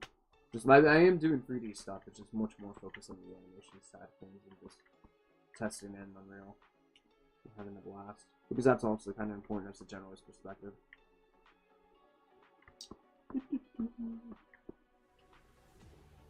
Things can operate.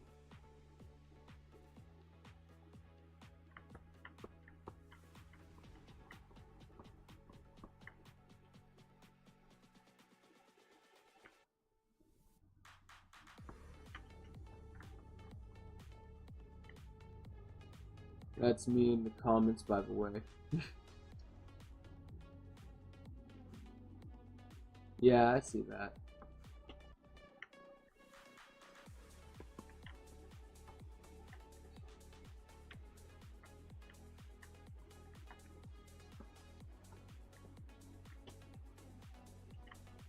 Alright, I think I'll stream just a tiny bit, a little bit longer than usual. Because we do got some people here. We got like 5 viewers watching us. So I'll stream like a little bit longer, like maybe 15 more minutes. Yeah, we'll do a little 15 more minutes, see how that goes.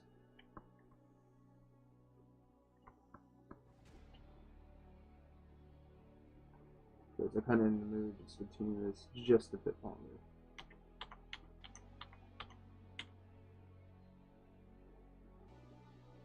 Oh, and the art station I met. Oh. Really now? What was the comments under there? I gotta see that. JG. Crimson Day.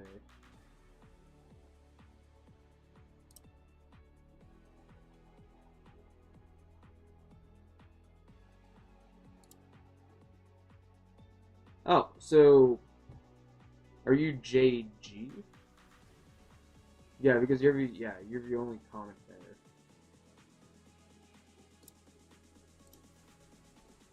Oh, cool. Okay.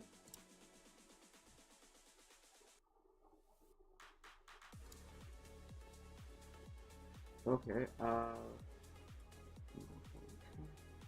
Oh, I see. I see your thing. Okay. Yeah, I'm just taking a look you made two years ago.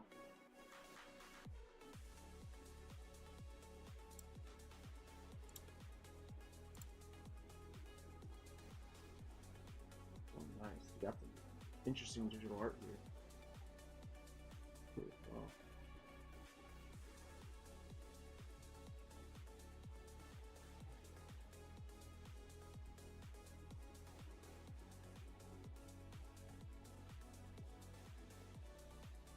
Yeah, you know what?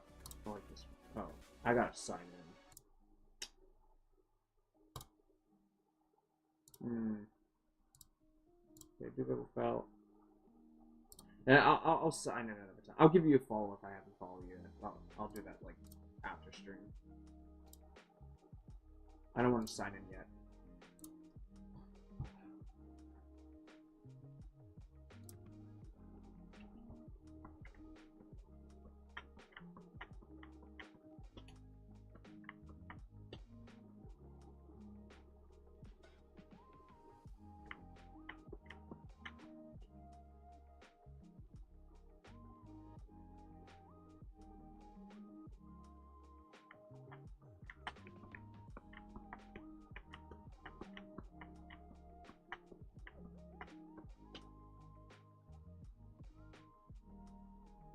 Yeah, to see you grow and make it in the industry.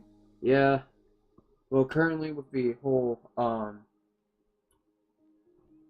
thing going on in America, it's going to be hard to say for now.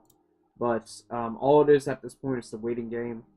If some sort of madness comes out of this, like if somehow America pick them back their own feet again, and actually start somehow caring about themselves again, then maybe.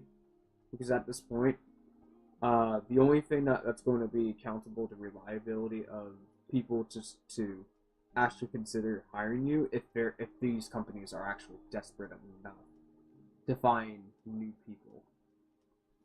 Otherwise, it's just a waiting game at this point because you can apply to any jobs you want. It's just at the moment they can't take anyone right now because the economy is that shitty. So the only thing I could do is that at the moment to continue my practices is that try to build my own independent artist as a business a little bit, or at least build it for the long-term sakes because I prefer the long-term game rather than just being a commercial artist. But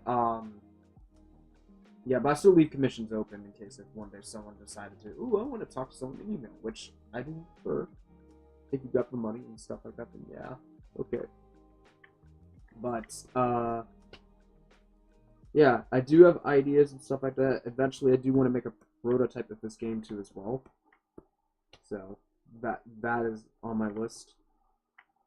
And especially since all the code I've written from Unreal from that Molly 3D creature I made, I could just take the essential fundamental of that code, sort of that combat design I did. Well, actually, it's developing. I'm developing the fundamentals of that, and just have lock it and just like replace it on the character, and then it'll just have a faster head start with it. I'll share the plan with Mission once I get a job. Yeah.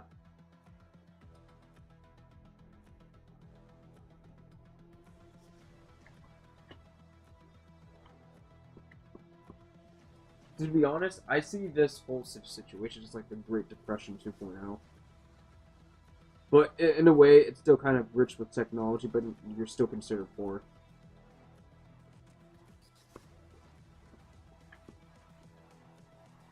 Because, to be honest, no one can't afford. Not everyone in the world and who's in foreign countries can't afford a computer, nor barely a phone. If it's like less than probably 20%, in certain countries, depending on how your wealth is. Because America is still considered as one of the wealthiest country.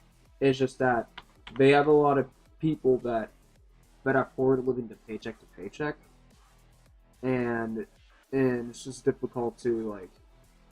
I mean, yeah, you can get technology and stuff like that. However, if you're looking for a specific kind of technology, like super high end stuff, maybe not so much and stuff like that. But it's also that if you're not careful to make the right decisions, you could just like lose everything in this now.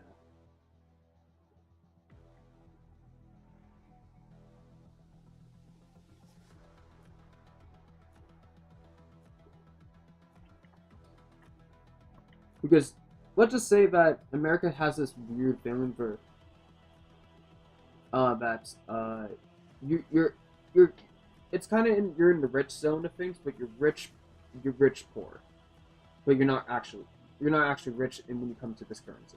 But if say somehow if it's a miracle that even if I somehow survive to move to a different country if I wanted to, then my wealth would just increase kind of a bit because it's U.S. dollars. If the U.S. currency still matters, so there's a lot of possibilities to happen.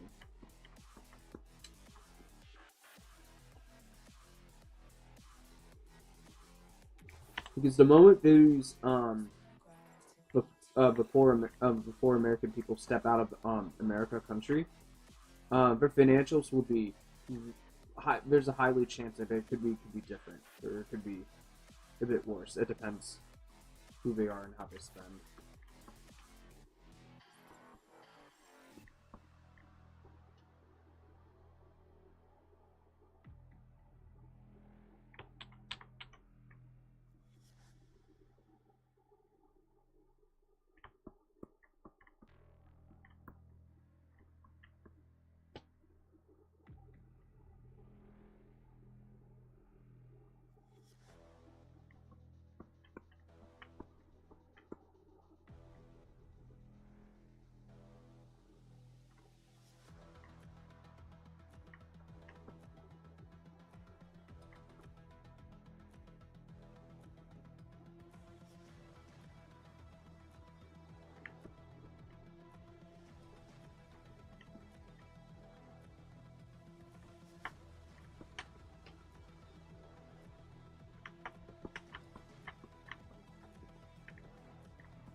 And I know people are gonna rely on more YouTube tutorials now since newcomers are thinking about college is now becoming less of an option.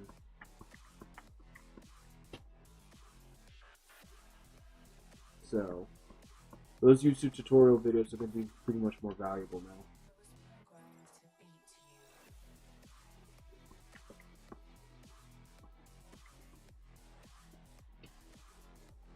It's just the only major comms you have to be careful what you're watching because you could get influenced the wrong way with no experience of any validation or how to detect if a person's validated or not to um, like give you the unbiased, informative knowledge.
Alright, that's good enough.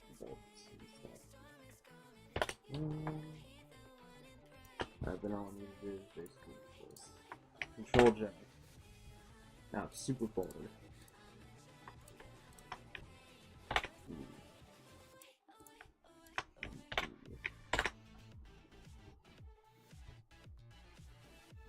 Yeah, I think the only thing in like in the industry, they still use Adobe stuff, so I mean that's not a problem if they seem. I mean, in my resume in the past in college education, I have used Adobe products in the past for student stuff, but yeah.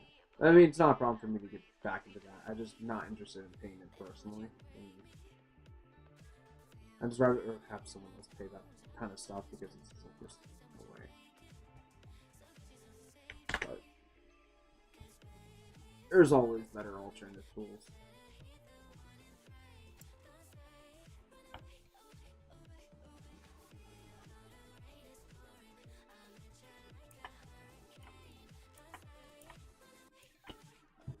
Alrighty, and then I'm going to create a new layer here. And this will be line work all added. So just to tell me to say, hey, alright, we're just going to basically trace over there and stuff like that. But before we even do that,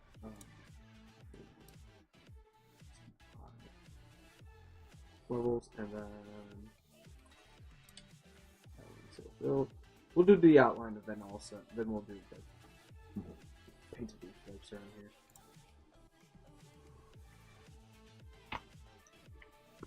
So do you really need something?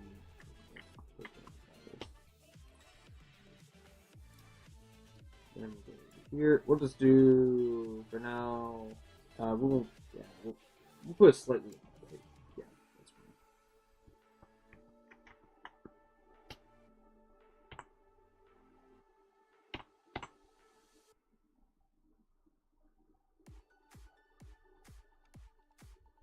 And we'll just hide that sketch for now.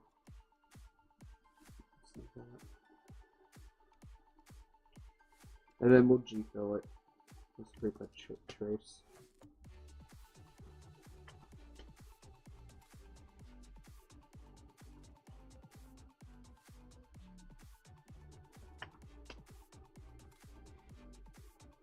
Alright, I gotta blow my nose real quick, I'll be right back.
Alrighty, I'm back.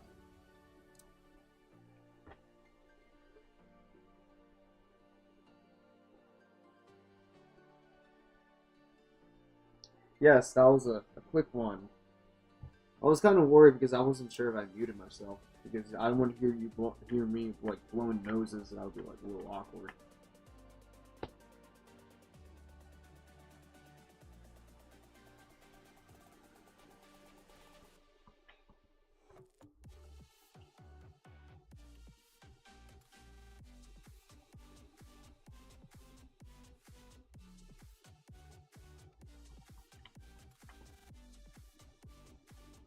Well, tomorrow's like my off day, so I won't be doing like any art or anything. I'm just gonna take the time to relax. I might just play Hogwarts or something. And then on Saturday I'll just work on art.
G, refer to only editing layer, then boom.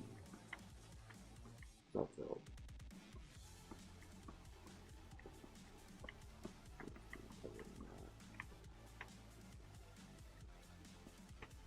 No, outline layer. Okay.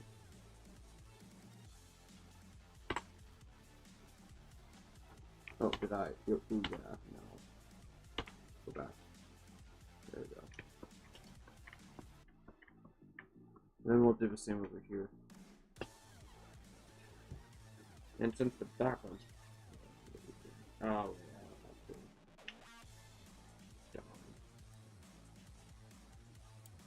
So I do this, and then like this a little bit, and we get some better results. And just changes darker. And I can see much better. Yeah, okay, yeah. And then I can use this outline over here and start tracing.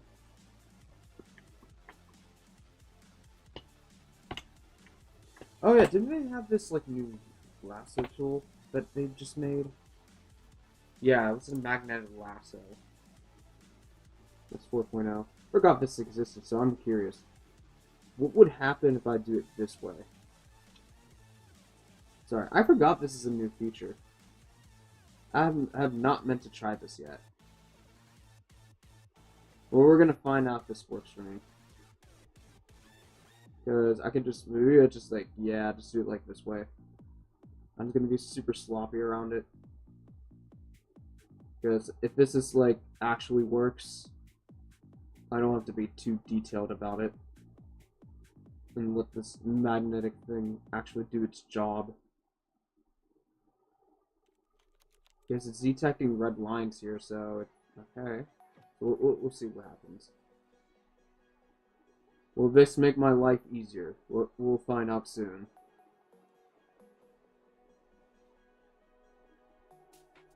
Because I did bought 3.0 during when they were offering 4.0 simultaneously, so... Ah! Okay, it's connecting to here. Okay, what we're doing. Clip. Oh no, I think I broke it. How does... Is there any way I can hit Alt or something? I don't want to go over here. Oh my god. Yes, next time, Dragon Ball Z. Alright, let's see what happens. Oh. Oh, that's shitty. No, this is crap. I don't like it. It's not getting everything. It's also getting everything over there. Well, let's see if we can tweak this first off. Because it's just focusing on that. It says input, freehand lasso, single stroke. What does that mean? Yeah, because this is supposed to be like much more like quick and noticeable. What single stroke does.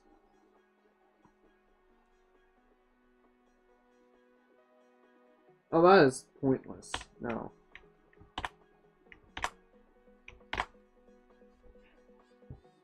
Okay. Oh, I can. But there's no vectors going on.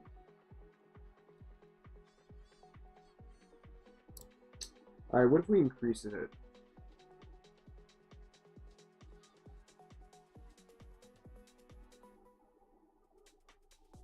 Nah, I'm not even sure if this works at all for me. What if I'm on Belair? What if I'm on this layer? Oh! Oh! Okay. I just witnessed that. Okay. So, do I just trace here? What if I want to go? Oh! Okay, okay, okay. Maybe we'll get better results this time. Oh no, I think I broke it again. Oh, wait, what are we doing? What are we doing, Clip? Where's the ending? I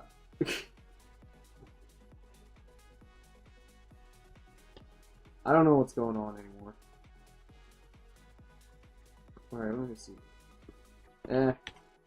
Try this again. Okay, what if we just take the snap like a little bit off here? Because I want to get everything, at least.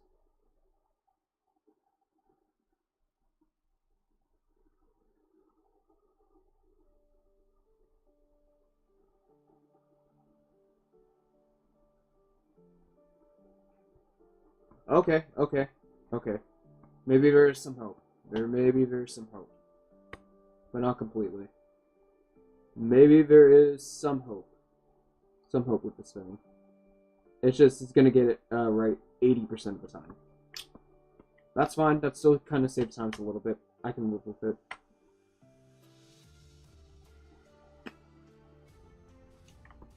Yeah, because I usually use it. If I want to get fill up the whole thing, that's the technique I would just use. So just paint around it, then G-fill it, because that's still fast if you're painting all white here, just to have like a white coat. But if this is actually faster, then maybe this would be better. I mean, I'm not counting the parts when I was trying to learn how to use this tool, so we're not going to count that. So it is a little bit faster, in my opinion. And we're just going to roll with it. And all I have to do now is just basically, maybe not G-fill it, but just like paint the whole thing. Maybe I can do that. Maybe. Well, we'll find it soon. It did practically almost cut the whole thing. So, that's a bonus.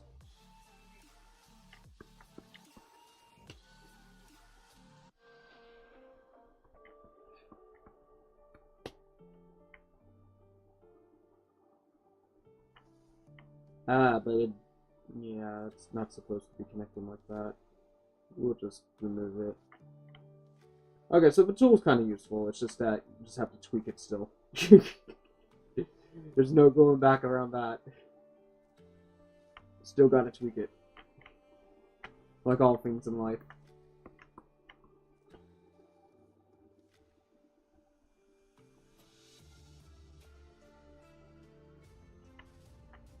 How? Wait, no. How? How? No, I didn't tell you to do that. Yeah, we'll just loop around here. There we go, that fixed it.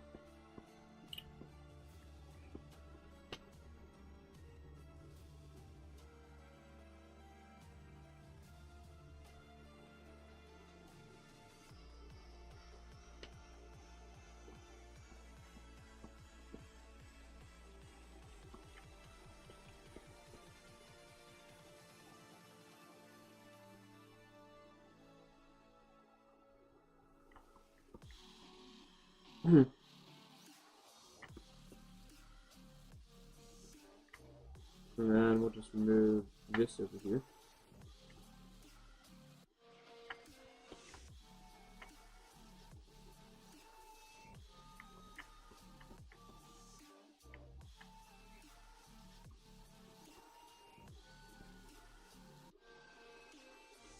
And then, yeah, I'll just probably make a little bit full here. That's fine. Everything else, how do I see this? We can alt this a little bit. Close that hoop over there. Oh yeah, we definitely need to add stuff a little bit here. Alright, I think everything else looks okay. I don't see anything else like out of the way here. Okay. Alright, let's just fill this. We should be fine. Yeah. Only referring everything layers. Oh god, no, not there. We'll do this on oh. Watch. I notice sometimes with lasso, there's always one little breadcrumb that you kind of miss over there. They're just absorbing everything, and you're just letting a machine doing it.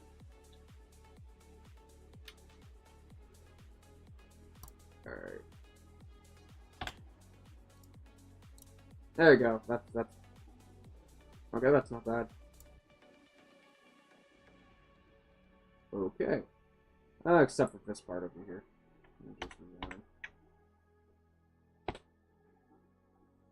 And yeah, it practically almost got the whole thing, so. And it's much more a bit cleaner than this, of course. So, I mean, I just did this one, so I'm not gonna like go back and fix it, but it is what it is. It still got most of it, so I'm not much fussing with that. I'm not complaining. But yeah, but this is like a bit more sharper.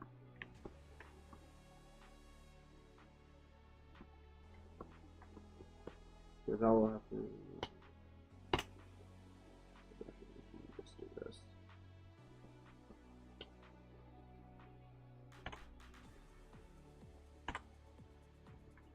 Do that.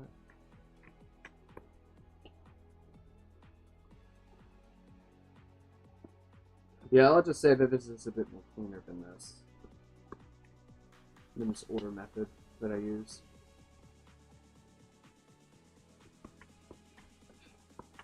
But it does work. So I'll give it that. It's just you have to be on the layer to do it. Alrighty, new skill achieved. I guess. That just makes things cleaner anyhow. It's slightly off, but that's fine. Still better than this older method.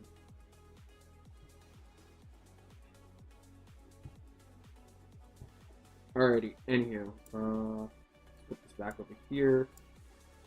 And we'll 7%. We'll just hide the paper here if we're not even using it.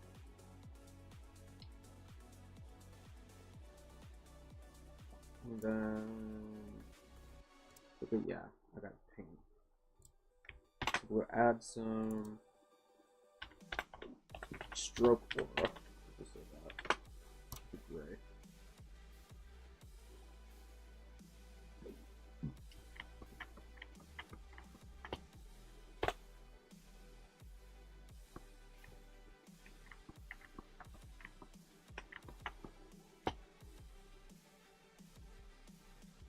And then we'll consider working on color tomorrow. And also fixing the line work. I mean, adding line work around here too as well. So just a lot of things to consider.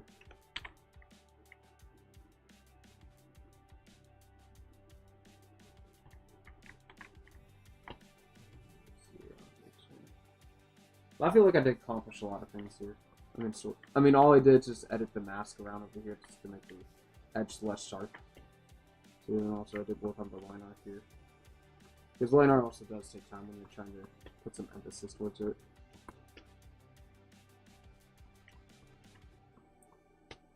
So just add some here.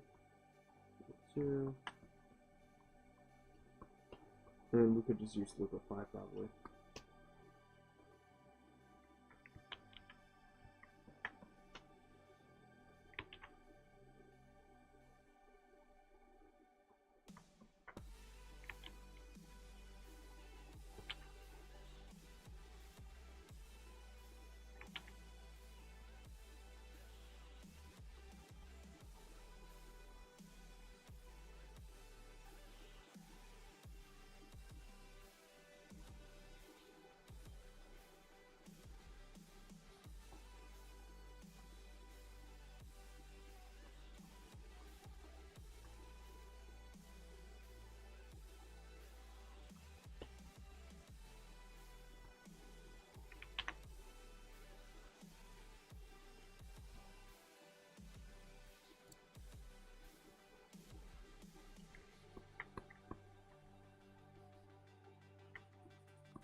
And everything's falling into place soon.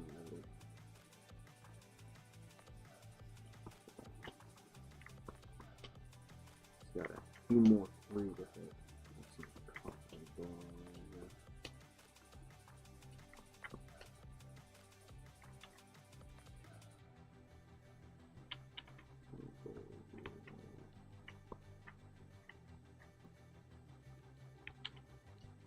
But I think I have an idea. If I do control click over here, and I just tell it to invert, then I can just freely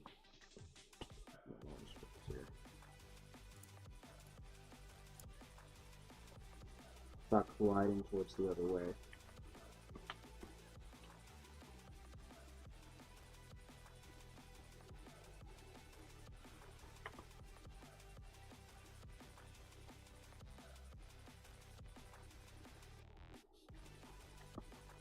And then the lighter tones, let's put it up over here. Let loosen it out. There will be lighter tones.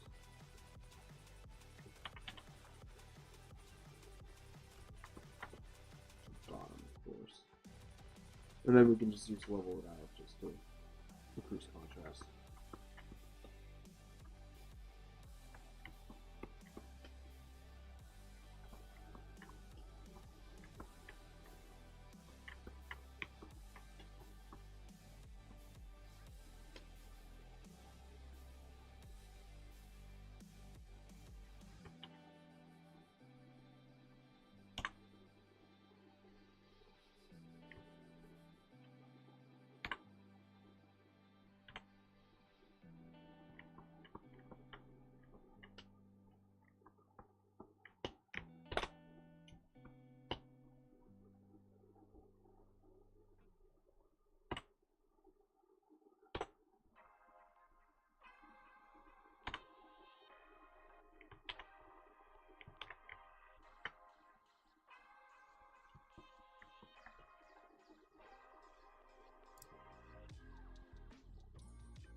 Yeah, then we'll focus on valuing the colors around here too. I think I'll do that yeah, I'll do that last after doing the line because I think I'm just going to color them usually like in regular color, then check with grayscale on that one. Yeah, and yeah, there's no need to color this in grayscale for that. Other than that, alright, what if I'm gonna merge these two together. And then filter. I'm gonna test some blurs here. Smoothing. Filter, blur.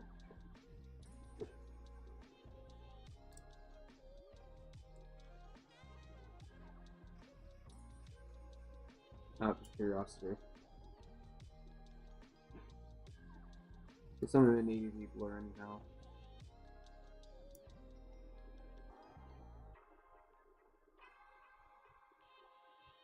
A little bit's fine. What about filter, blur, motion? How does that work?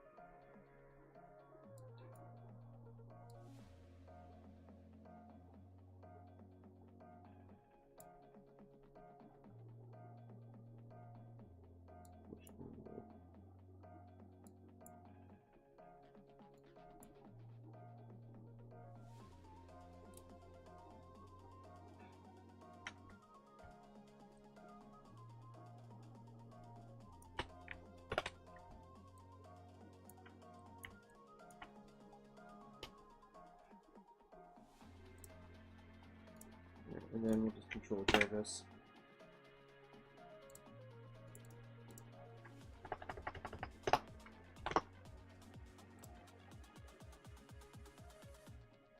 I think some of the area will be blurred eventually.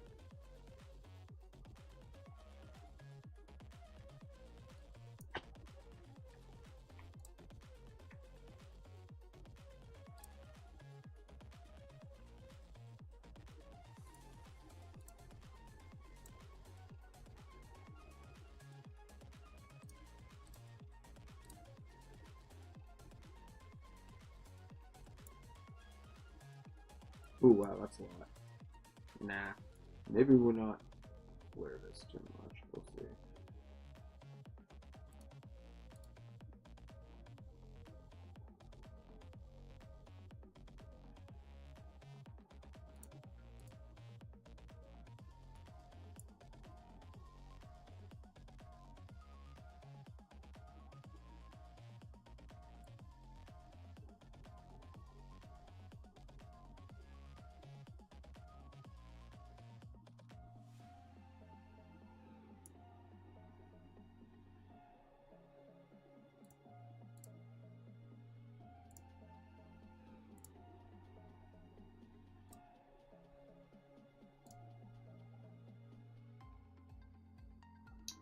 That one's fine.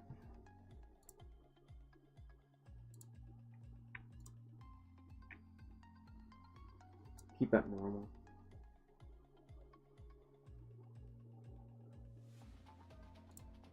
What about foreground? Whoa, but what if we motion blur this one actually? Or just have a blur Gaussian.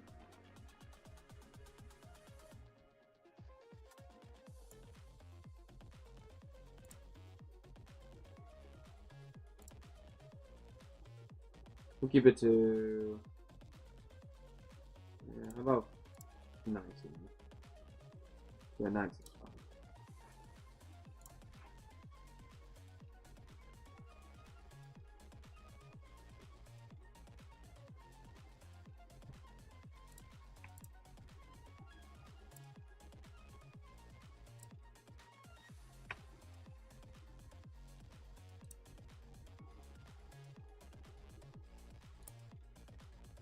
What's motion blur?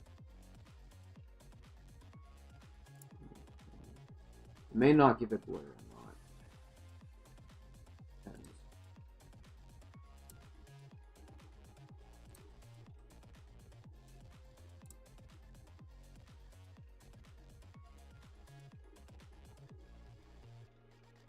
Oh, it's on the wrong layer. It's on, okay. I don't know what's working.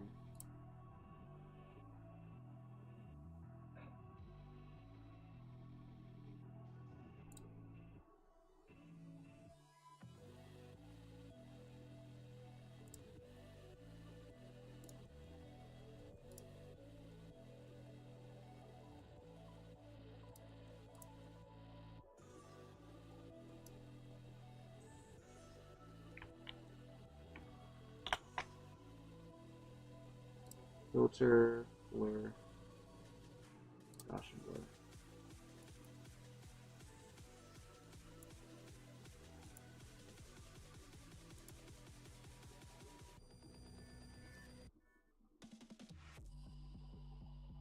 Let's just put this on 8. Yeah, 8 solid enough.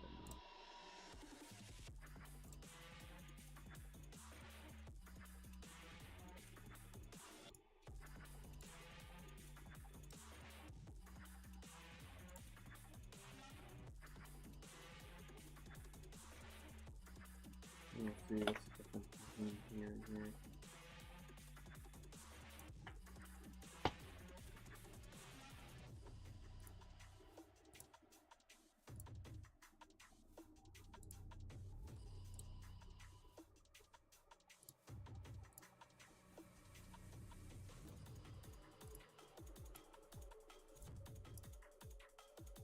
It's a bit better.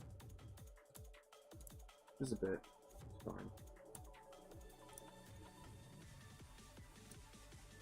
It's only make a little subtle difference on it.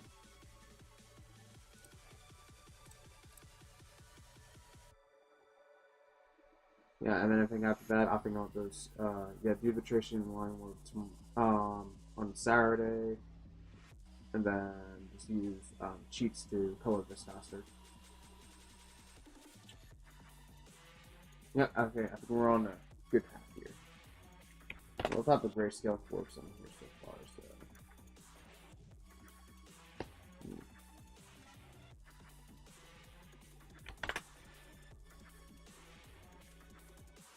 Yeah, and it's like a perfect whip.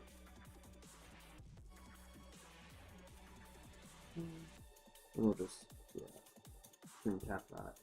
Alright, I'm going to go offline. I think I'll just post a little bit this on Discord, and we'll be good to go. So, yep. Alright, I'm going to take a little nap, and then also get something to drink too. Alright, I'm going to sign off and go offline, so yeah, see you next time for the Stream Monster. Alright, thank you very much, Nightbot, and I hope to see you around. Have a good break. Alright, see you around.